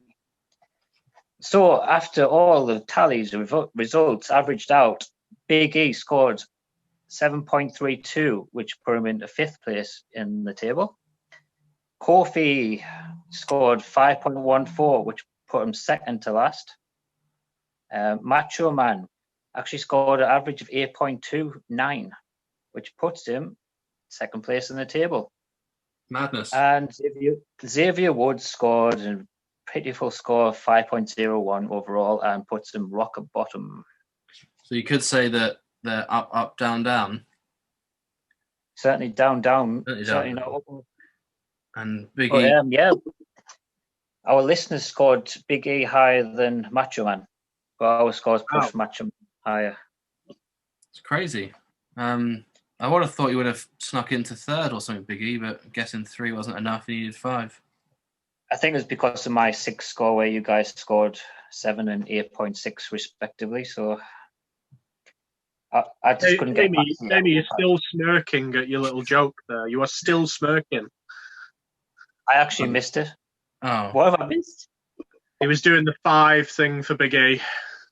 Oh, right. he's in 5th, isn't he? What is the 5 thing I've missed? Oh, in NXT, he used to pin people with a 5 count rather than a 3 count, and his song was 3 enough. I need 5. The old King Kong Bundy.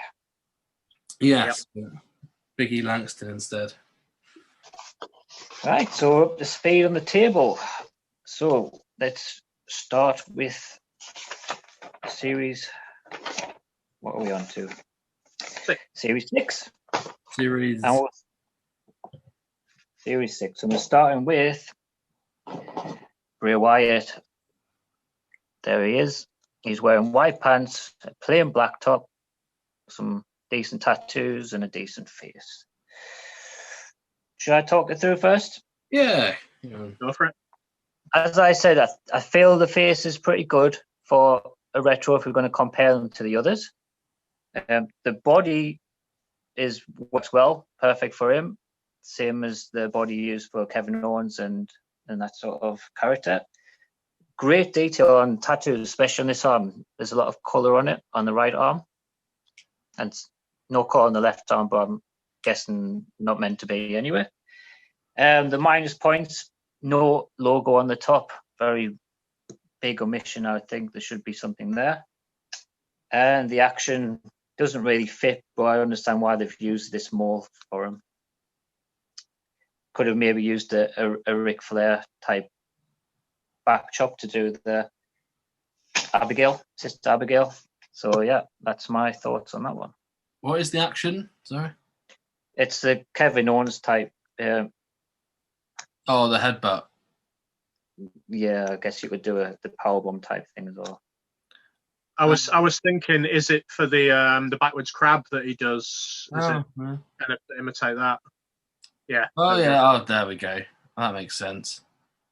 Not bad, that. Good shout, Adam. I never thought of that. I was thinking Uranagi, but I think, yeah, the crab makes sense.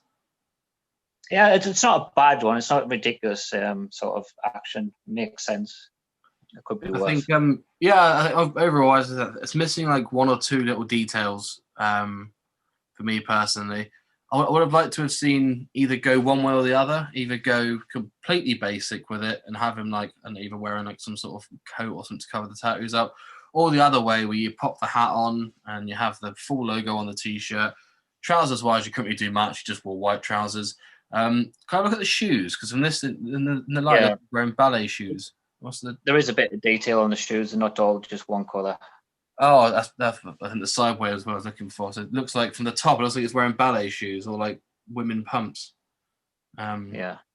But yeah, I'd say top wise is a bit basic for me. Yeah, pretty much everything that I've got written down. The t-shirt is very disappointing. I think the build for the figure is perfect. I think the weight that it looks is perfect. The tattoos amazing on the figure. I noted down that the heads from this kind of series, maybe even the last series, are looking more and more Mattel heads rather than Hasbro retro type ones. It seems exactly like the basic and Elite Braze. Yeah, I'm not sure why they did try to do different heads to the basic and Elite, so you could just put them straight on. Doesn't make it if they're deliberately trying to make them worse, it doesn't make sense. So, scores on the doors, what do you think? I'll kick us off. I think the one error that they've made with it is that it's a relatively big error with it. So 7.5 for me. Still really high, that one. Surprising. Still a decent figure. Just a t-shirt. It's your opinion. Yeah, for me, straight down the line, 7. It's good, but it's nothing special. Yeah, I kind of get past that they didn't put a logo on the shirt. I was going to say 5.9, but because you said about the crab, I'm just going to up it just a little bit to a straight 6 for me. I think much like Bray Wyatt's career, I think they've done a lot of things right, but it's just that one thing they've got wrong. It's ruined it. Yeah. Next one, we got Daniel Bryan. Yes. So what do we see here? What do you reckon? I'll start off on this one. It bores me. It really, really bores me. But that's how it's kind of meant to be. So it's a good and a bad point. That is how Daniel Bryan appeared. He appeared boring. Again, the head is very much Mattel. I would even say that's exactly the same as the basic Daniel Bryan head from Mattel. Yeah. It works in a way with the drop kick that he does off the top rope. The move kind of works in that respect. You can kind of get away with a little bit of the running knee action with it as well. They've made an attempt with the tights to make them a tiny little bit detailed rather than just your plain red tights. So I suppose give them a bit of credit for that one. It's bland. Really Yeah. bland. I've got to agree with that one. The thing is, though, I've noticed, like, especially the latest Elite of Daniel Bryan, it's probably the most blandest figure I've ever seen in the Elite line. It's plain black all the way with a few heads and a few hands. There's no accessories even. It's a very basic figure as an Elite. But plus you can do the kind of drop kick which he does. I don't know if he still does it because of the head trauma, because that can't be any good from landing on his head like that. And you could do the running knee in a way. It's maybe more like Claymore, but we can imagine. Just too plain. I've wrote plain. The face isn't brilliant either, even if it is the same as a Mattel Basic. It's not very good. I think feel free to tear this apart, which I'm sure you will, but I think the jumping action is supposed to be used for like the yes. When he goes down again. Maybe. Yeah, and see what you mean, but I don't know if it's just mine, but the action is very stiff. Plus, if you do that, you know he raised one hand. No, that's annoying. But yeah, I think I all in all, I think he can't really do much. I mean, maybe pop a T-shirt on him, the Yes T-shirt, but once again, they haven't really gone for the entrance gear, have they? They've gone more of the in-ring stuff with these ones, so it's true to brand to not have that on there. So I think it's a very bland figure, as Adam pointed out. I mean, not much you can really do elsewhere with it, truth be told. Yeah, so not much you can really do with Daniel Bryan figure. It's all right. Yeah, I don't think it's all right. I think it's pretty disappointing, which is why I'm giving it a 4.3. Oh, wow. Scrooge. Yep. I can't pick it apart too much apart from it being bland, but that is how he appeared at the time. So it was really hard for me to come up with a score on this one. I've settled on a 5.5. I am exactly the same as Adam. A 5.5 is what I had this down as. As I said, you can't. It's bland, but it's bland for the right reasons. So I think it's there's not much you can really do with it. Yeah, I understand what you're saying with that. Shall we move on to Shinsuke Nakamura? As per Mattel, he's in his red pants because Mattel bill whoever loves red pants Nakamura. What's the action for this one? What's he hacking with it? Right, okay. The action. I've been researching this, looking it down, but it's the worst sort of action you can see, and I think it's pretty unique in that this leg, you can see it's just flopping about. It's a nightmare to stand up, is it? It's kind of a nightmare. There doesn't seem to be any sort of spring action. It's like a Sami Zayn, but instead it bends at the knee, so I'm guessing it's a Kinshasa. Oh yeah. But it's a strange one. I'm quite confused about it myself. So I don't know if you've ever had one or knew much about that. So I'm thinking for the arms, it's the nearest they could get to that. Oh yeah. So that's the only thing I could come up with for the arms. Yeah. Does his body twist? Yeah, sorry? Can you twist his body? You can actually, yeah. Yeah, so I guess that you can sort of do a bit of entrance that way with it, but yeah, I think it looks decent face-wise. I think it could have looked a lot worse, is what I will say. I think it could have done a lot worse. They could have done like a mid-pose Nakamura face. I think they've gone sort of a middle of the range face for him, which is quite good. Hair-wise, I really like the hair on it. Really good. Body-wise, I think it's a unique mold, which is I always like to see. And I think actions-wise, there's also unique action for this finisher. So I think it's quite a good figure. Yeah, even though the action confused me a bit, I'd have to give it a plus point of being unique. And yeah, the head sculpt is pretty good. I just feel it's poorly put together. It just feels weird that this leg's so loose. I think it's kind of meant to be for when you run with the figure to do the Kinshasa. Yeah, it certainly almost definitely is. It feels weird in hand. I think if you as you had it then, whereas one leg's sort of facing one way and the other leg's loose, it does look like a Kinshasa, like it's going. You can do the sort of diving move for it like that. You can also do a bit of breakdancing if you want to get your Run DMC out. But yeah, so if you didn't feel it's broken. Yeah, they're much better. I'm gonna disagree with both of you on the face. I don't like it at all. I think it's a weird look on it, and I think it's fatter, a lot fatter than his actual face is, which I really dislike. The hair's all right. Obviously, the mold is fine. It's just the fatness of it that I really didn't like. I also think the figure's very, very plain. Again, same as kind of Daniel Bryan. So it definitely got minus points from me for that.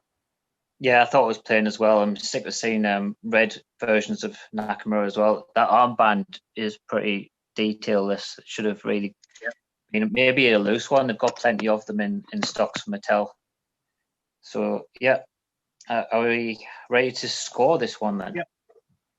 I'll kick us off. So my first reactions of Nakamura is it was quite silky, and I think the action matches that on his leg. So for me, it's going to be a 7.8. Wow. It's actually gained a couple of bits for me from the action because I do think it works for the Kinshasa being a bit looser like that. So I'm going to give it exactly the same as I gave Brian, 5.5. Yeah, I think it's gained maybe 2 points to me. Originally I had 4.8 because I just feel it's so weird. It just feels wrong. And I'm going to just go even 5 on this one. I've been very generous towards him then, haven't I? You have compared to us at least. Yes. And finally, we've got the second release of a Sting figure, this time in the Wolfpack attire. You won this one mint on card the other week as well, didn't you? I did. I've still got it right here next to me if we want to discuss the mint on card option. Yeah, I think the picture in the background is very strange on the mint on card one. The white really pops from his eyes and teeth, doesn't it? Which is always good. I think Sting-wise, there's only a place they really could have gone unless they were going to go Surfer Sting. But yeah, it's white and black. And I mean, obviously the reason is a lot more like the Kevin Owens and Series 4 why this was released. It was meant to be Big Cass, I believe, perhaps. And instead, so they've rushed to release a new version of Sting as a placeholder. I mean, I could be wrong with that information, but I do think it was made as a quick turnaround to replace someone else. Actually, it might have been Neville. I think Neville had an upcoming retro as well. So that it was either Neville or Big Cass that I replaced. I'll do some looking. I'll do some digging so I can find an image.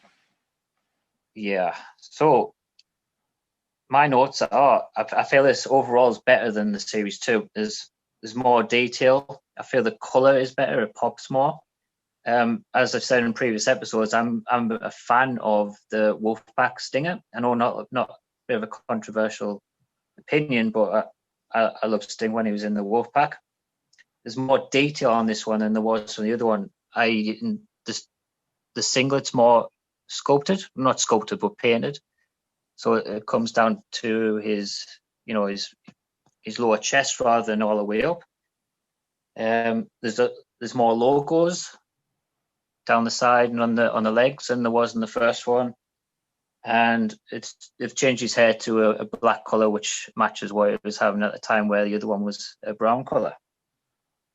The minus points is that they got all red gloves, where it should have been predominantly black with a bit of red. And the action, again, we discussed the Stinger Splash. Does it work? Does it not? It's a bit of an in-between action for me, but obviously they need to re-release the same one. Yeah, for me, it works much, much, much better than the other Sting that we've covered. The gloves do stand out in your face as wrong. I'm not as detailed as you on why they were wrong, but now you've said it, yeah, definitely. All the negatives from the first one, you can't do anything with the Scorpion Deathlock, Death Drop type thing, but you can do the Stinger Splash. The detail on the going down towards the pants, that was completely missing on the first one we discussed. So, yeah, much more effort been put in by Mattel compared to the Kevin Owens quick one that they had to make. I like this figure. It's good. Yeah, agreed. I think the colours pop a bit more. The red and black works a little bit better. So Wolfpack Sting always a good seller, and it's always going to be a good figure as well. It's toyetic, isn't it? So it is. But yeah, detail-wise, we've covered that quite a lot. Bit more detail on there, which is good, and still the same action. So still the same negatives for that one, really. I always find with these, I know we sort of haven't really discussed it, but if you look at the old Hasbro figures, which these are based on, they sort of made up moves for the wrestlers, which I think they have sort of copied in this. I know it's supposed to be like a Stinger Splash, but it look like $1 Million Punch. I think $1 Million Man had one of them. So I think that's probably what they've gone for on that. So sort of keeping that thing. So I'm going to give this, I'm going to kick us off. I'm going to give it a 7, an even 7. Okay. Adam? I'm going to go a bit higher than that, and I'm going to go 7.9.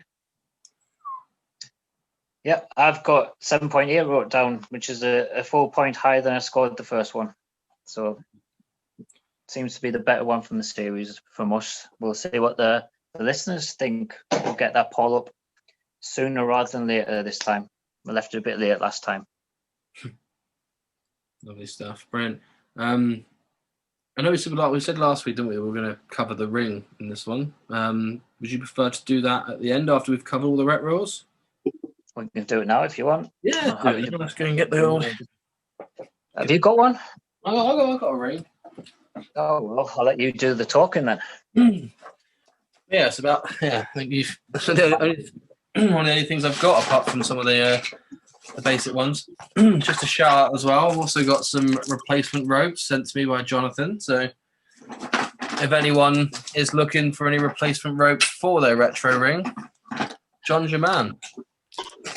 Yeah, give me a shout. I haven't put them on yet because my son isn't finished with destroying my ring yet. But yeah, I'd say all in all, obviously the memories that this coloured ring and the shaped ring brings back is outstanding. All in all, the colour really pops. The stairs I like. The announce table really good. Also, there's a place there for the belts as well. A bit of a throwback to the old Hasbro ring. As you can tell, I need new ropes. Good thing I've picked some up. My son has a habit of for some reason climbing the stairs and trying to get in the ring. I don't know if you guys have the same problem, but yeah, not yet. Ring wise, really good. How about yours, Johnny? Yeah, I mean, this is the first time really studying it, but I believe it's a lot better than the Hasbro ring because of the way that the ropes go into the turnbuckle. Whereas before the Hasbro, you had to put the ropes through the loose turnbuckles into the post, and it was a bit of a tedious effect, which often led to the ropes being a bit saggy or that sort of thing. Well, I mean, look at mine. It's yeah. I'm trying to think whether I replaced. Yes, I did. I replaced my ropes. Or are they? Yeah. I'm trying to think whether these are the ropes I made or they're the ones that come with. Yeah, I'd say stairs wise. If you're both having to replace the rope, surely it's the same as the Hasbro one then, where the ropes aren't that good. No, I mean like the ropes were fine. They are elastic, whereas the Hasbro ropes weren't too elastic. Just that I do prefer to use the ropes made by Wrestling Legends figures, cheap plug, because I always get them tighter. I'd rather have a tight rope than a loose one. Yeah, I think it's slightly thicker. With mine, obviously, as I said before, my son keeps pulling the ropes up or gets the figures caught in it and doesn't understand that you have to loop it round, so he pulls them up, hence the reason why they sag.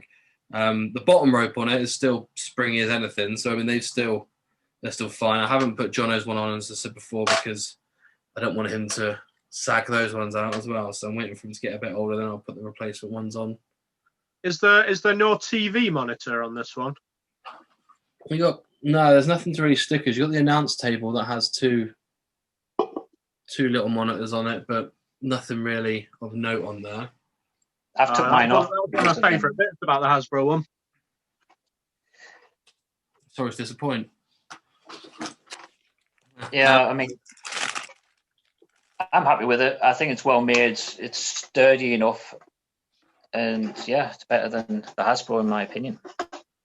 I think the first thing I saw of these were I think Toys and Masks had a sale on. They were 20 quid each, which was quite decent. The belt, the Mattel belt, doesn't really go around the belt table, which is annoying. But certain belts are longer than others, or it's a strange one. Like the first release of the Universal was ridiculously small, but then the release one with Brock and it was a lot larger. So maybe if you get a different version, you'll be able to put that round successfully. Well, this one come with a Big Show, so I didn't. It's just a Backlund one. Inconsistency from Mattel, isn't it? Never. All right. So I don't know if we can score. Are we going to score it out of 10, maybe, or I don't know. Yeah, let's give it a little cheeky score. Why not? Why not? What do you think? I'm gonna give it a straight 8. Yeah, I think you're about right. So I can only do this off visual because I've never had this ring, so I can't like feel how it is and how sturdy it is. Visually, it is missing that monitor for me. I know that we don't have monitors like that these days, but it's supposed to be a flashback, so that's a biggie for me. But otherwise, the colours, the way it appears, exactly the same as Hasbro. It's how it's meant to be. So let's go 7.5. Yeah, I think I rate it a little bit more higher than both of you. I'm going to go for 8.5 out of 10. I think it's one of the better, well-made rings that we've seen. So there we go. Sprung that one on us, Jamie, even though you kind of suggested last time. I completely forgot. Yeah, me too. Lovely. Well, let's going to spring some questions on us next and do our 3 points of interrogation. The 3 points of interrogation. You what, mate? Hello and welcome back to the 3 points of interrogation, and we're answering your questions from home and just sort of seeing our opinions on them, really. Adam, do you want to kick us off? Which question have you got this week? So my question comes from a gentleman called Joe McDougall, who is a new player in our fantasy wrestling league for next year. 2021 might be Joe's year. So it's a two-parter. So we'll start with the first one, which is nice and simple. He simply wants to know our 2021 Royal Rumble winner predictions. So we'll do male and female. Jonathan, do you want to kick us off? I absolutely do. Since I started thinking about who might win the Rumble, which also affected my fantasy wrestling picks, I think Bayley has got to be the favourite for the Women's Royal Rumble. So I would put Bayley for winning the women's. For the men's, I can't see any clear winner. I know there's some favourites kicking about, which one of you might mention, but I'm going to say Brock Lesnar returns and wins it. Yeah, I think, annoyingly, I think for the men's, I have a feeling that Goldberg might win it, which no one wants to see, but if they are going to do that, do it when there's not a crowd there, because otherwise it's going to get booed out of the place, isn't it? So you've got Goldberg winning the men's. I think Alexa Bliss is going to win the women's. So I was thinking either that or they're going to go Fiend and Bliss. But yeah, Goldberg and Bliss is my initial picks on there, and then Bliss versus Asuka at Mania. So my predictions, I've gone the same as Jono for the men. I've gone Brock Lesnar. The way I think it's going to happen is the complete reverse of last year, where he came in at number 1. He's going to come in at number 30, and he's literally just going to throw everybody over the top rope. I don't think there's going to be any drama side of it because there's no fans there. I think he's literally going to go in there at number 30 and wipe everyone nice and clean out the ring. Women-wise, I've gone for one of them that's looking favourites at the moment. I think they're really going to push Rhea Ripley. So I'm going with Rhea Ripley on this one. With not sure who she's going to then face. I'd guess Raw, because I think SmackDown will be Sasha Bayley, I would imagine. I hope so, because they need a big payoff for that angle at WrestleMania, because they've only had like Hell in a Cell, was it? And then a SmackDown after. Yeah, needs more. What's The second part of Joe's question is actually for Jono. Jono, you've actually been doing some wrestling training. So can we have a progress report, please? Yeah, first of all, I'll give a shout out to Joe for asking the question. Joe is one of the young lads. He's only only young 18-year-old, and he's been training since he was very young, 14, something like that. So he's got a lot of experience under his belt already. He is basically our test dummy. So if we ever want to do any moves, we do the moves to Joe. He's quite light to pick up, and he knows what he's doing. Absolute great bumper. He's a bit like Dolph Ziggler, I would say. So yeah, I started in August of this year. It was meant to be in March, but because of the lockdown, that got delayed. And yeah, it's a case of kind of doing a few things and you remember it in your head, especially technical aspects.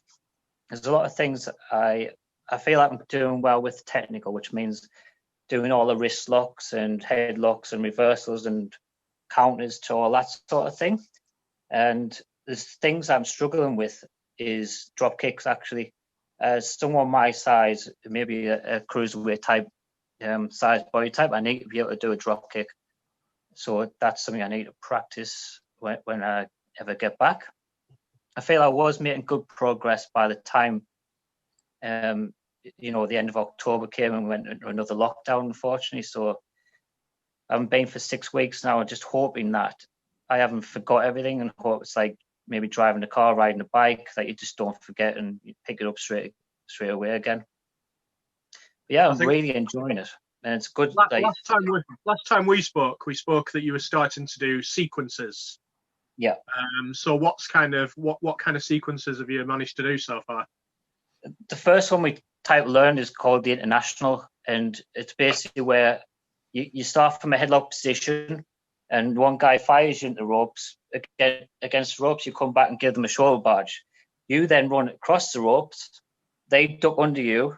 Then we go to a leapfrog, and then we do the hip toss. So that's kind of like the basic sequence to remember. And, other things I've learned to implement that sort of thing into a tornado DDT or a cross body drop off the middle rope. And so, yeah, hopefully I can be able to pick up that sort of thing where we left off. And we also have the option to do a private lesson with just the head trainer, Chris. Sorry, not Chris. I don't know why I call him Chris. He's not called Chris. Mr. Wood. And with Joe as well, as as I say, we practice a lot of moves on him. So the way my character's heading, I want to sort of replicate some of the moves from the guys from the 80s and the 90s. So I've been practicing a few things like the Macho Man elbow drop at the top. I have done a stunner or two from Austin in the 90s, rock bottoms, sharpshooters, things like that. So I'm just sort of testing the sort of moves I want to do, see what fits, see what I can do well, see what I can't do well, and now build the moveset around there.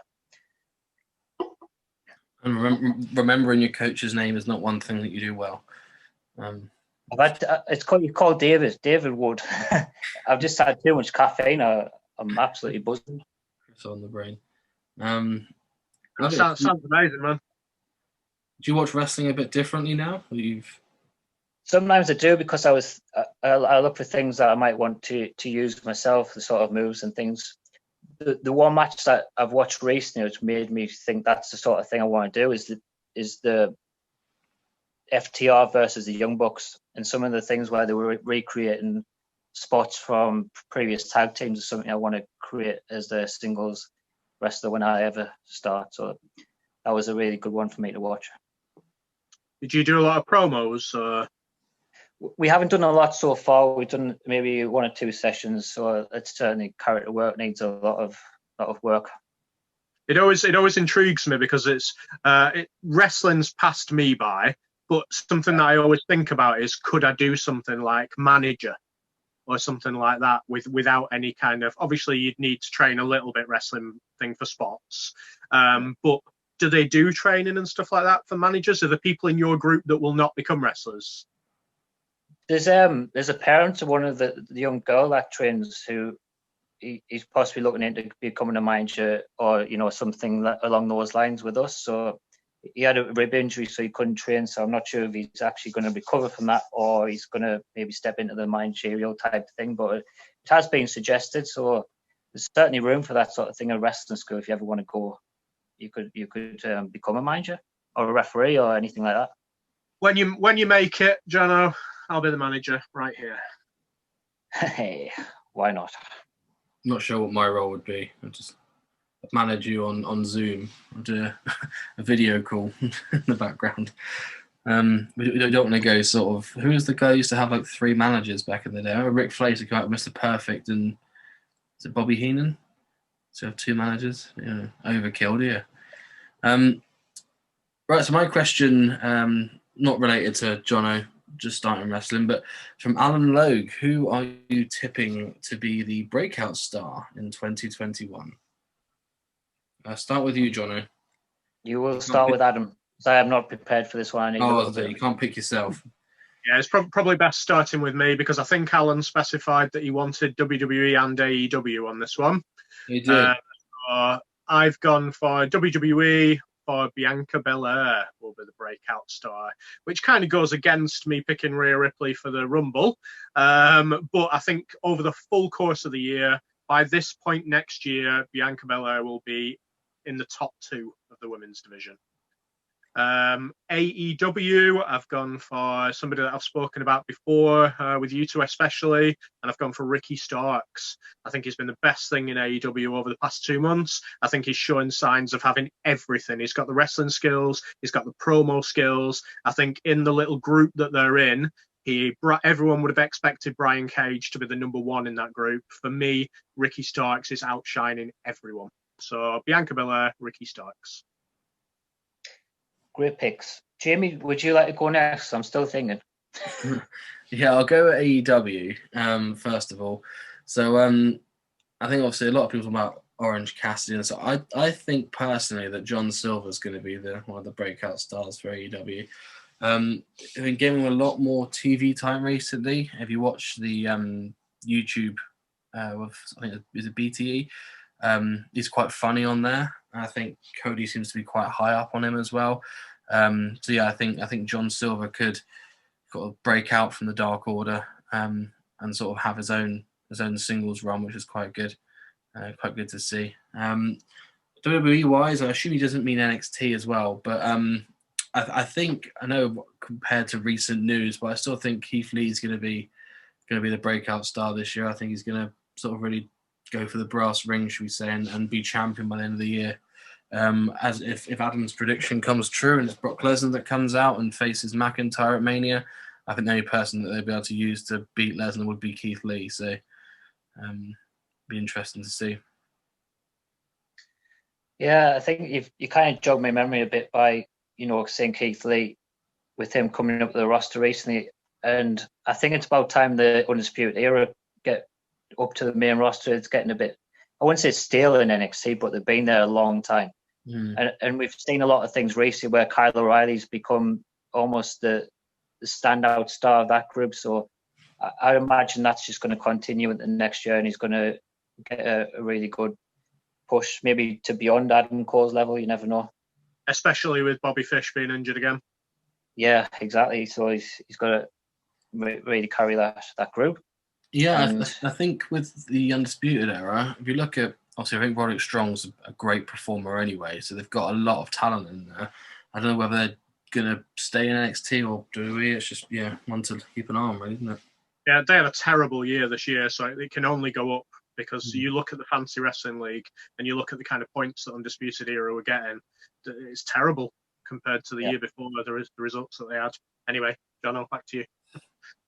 Yeah, AEW, you guys both probably said the ones I was thinking of, but I wasn't sure if they were, considered that. But maybe could have said he was the breakout star last year, but I'd still predict he's going to improve almost every year, and it's Jungle Boy. Jungle Boy, as we've seen, picked up a lot of points in the Fantasy Wrestling League, so that's only going to continue. So more matches on Dynamite, more pay-per-view matches. I can see him definitely win the TNT title by the end of the year, at least. When he's in a team with an almost 7-foot dinosaur and he's the one that's shining through, that says a lot. Yeah, he's a quality athlete, and he's got that sort of, the pedigree with having his dad being a famous actor and things like that. So the world is his oyster. He needs a bit of weight on him, though, I think. Yeah, a little bit. But he's in fantastic shape, to be fair. Still. Who was his dad? Luke Perry. Oh, from Beverly Hills. Yeah. Yeah. He passed away 2 years ago or something. Fortunately, very young. That's good. There we have it. John's question. Let's move on to mine. Yes, so this one comes from David Mark Brown. And who are your top 3 Hasbros that were never made? He said that he'd like to see the Genius and the Beverly Brothers. Yeah, I think the Genius is one that they would have transformed quite well onto Hasbro figure, wouldn't it? I think for me, obviously, you look at the last series supposed to be released, but Jeff Jarrett, I think, would have been a really, really good Hasbro for me personally. I really liked the Jeff Jarrett one. Does he wanted 3, didn't he? Pick 3 as a number. Yeah, I think him. I think looking at the Hart Foundation, for some reason we haven't had a line that's had all of the Hart Foundation in it. So Hasbro had everyone apart from Pillman, if I'm rightly, and then obviously in Jack's BCA didn't have a Pillman either. And then I did have a Pillman. What was he didn't have in the BCA line? I think they had everyone BCA. Yeah, and then obviously Jax and Mattel didn't have an Owen, so I would like to have seen a complete set on there and seen a Pillman on there a bit before his time, I think maybe, but it would have been nice to see. And then on the final one, a Diesel would make most sense. Absolutely, yeah. I think that's why the Retro 10 was so popular because of his omission in the original Hasbro line. Yeah, Adam. I've gone really simple. I surprised myself because when I started thinking, who are the ones that will really shine out and will make amazing looking Hasbros, like your Giant Gonzaleses and people like that. But I've actually gone the opposite when I've thought about it. So I've gone number 1, Hercules. Yep. I think it's a travesty he didn't have a Hasbro. Number 2, we've spoken about this one before, Dino Bravo. Yeah, I think he needed a Hasbro. And number 3, I've gone from the kind of the end series of Hasbro. I think they could have got a Bob Backlund in there because he was around at that time. Yeah, out of the box thinking with Bob Backlund, I never would have thought of that.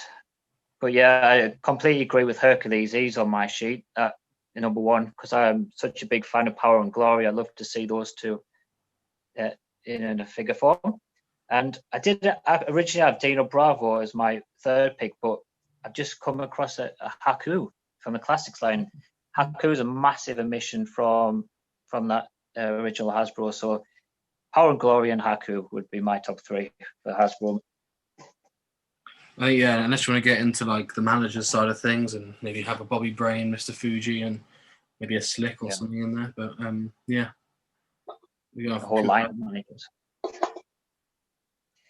There, but lovely. I mean, that's all the questions. Good week. What was that, Sir Adam? That was good questions this week. What good questions? Yes. Keep them coming. Keep them very sort of out of the box. Let's get thinking. Give us something we can really narrow down a lot. And even if you don't ask a wrestling related question, we can answer anything. Like what's our favorite pizza or something like that. The quirky ones we'll choose, don't worry. Hawaiian, in case anyone was thinking about asking that. That suits you so well, Jamie. Look Hawaiian, do I? No, you can tell you're going to pick something weird like that. Well, I just enjoy the pineapple aspect. I know people find it weird, but I don't enjoy pineapple normally, but on a pizza for some reason it seems to really go well. Each their own. You can judge me. It's a good time with it. Love it. That's all we've got time for this week. So join us next week. We'll be discussing other pizza flavoured toppings on there. But yeah, Adam, thanks for your time. No problemo. Thank you. Good chat. Johnny Flashback. Johnny, do you prefer Johnny Flashback? Flashback Fenton? Would you? Yeah, flashing indeed today, as we're seeing on the top. On the top. Oh yeah, that's one final thing to blind you with. Yeah, thanks, boys. Good. And we shall see you for the next episode.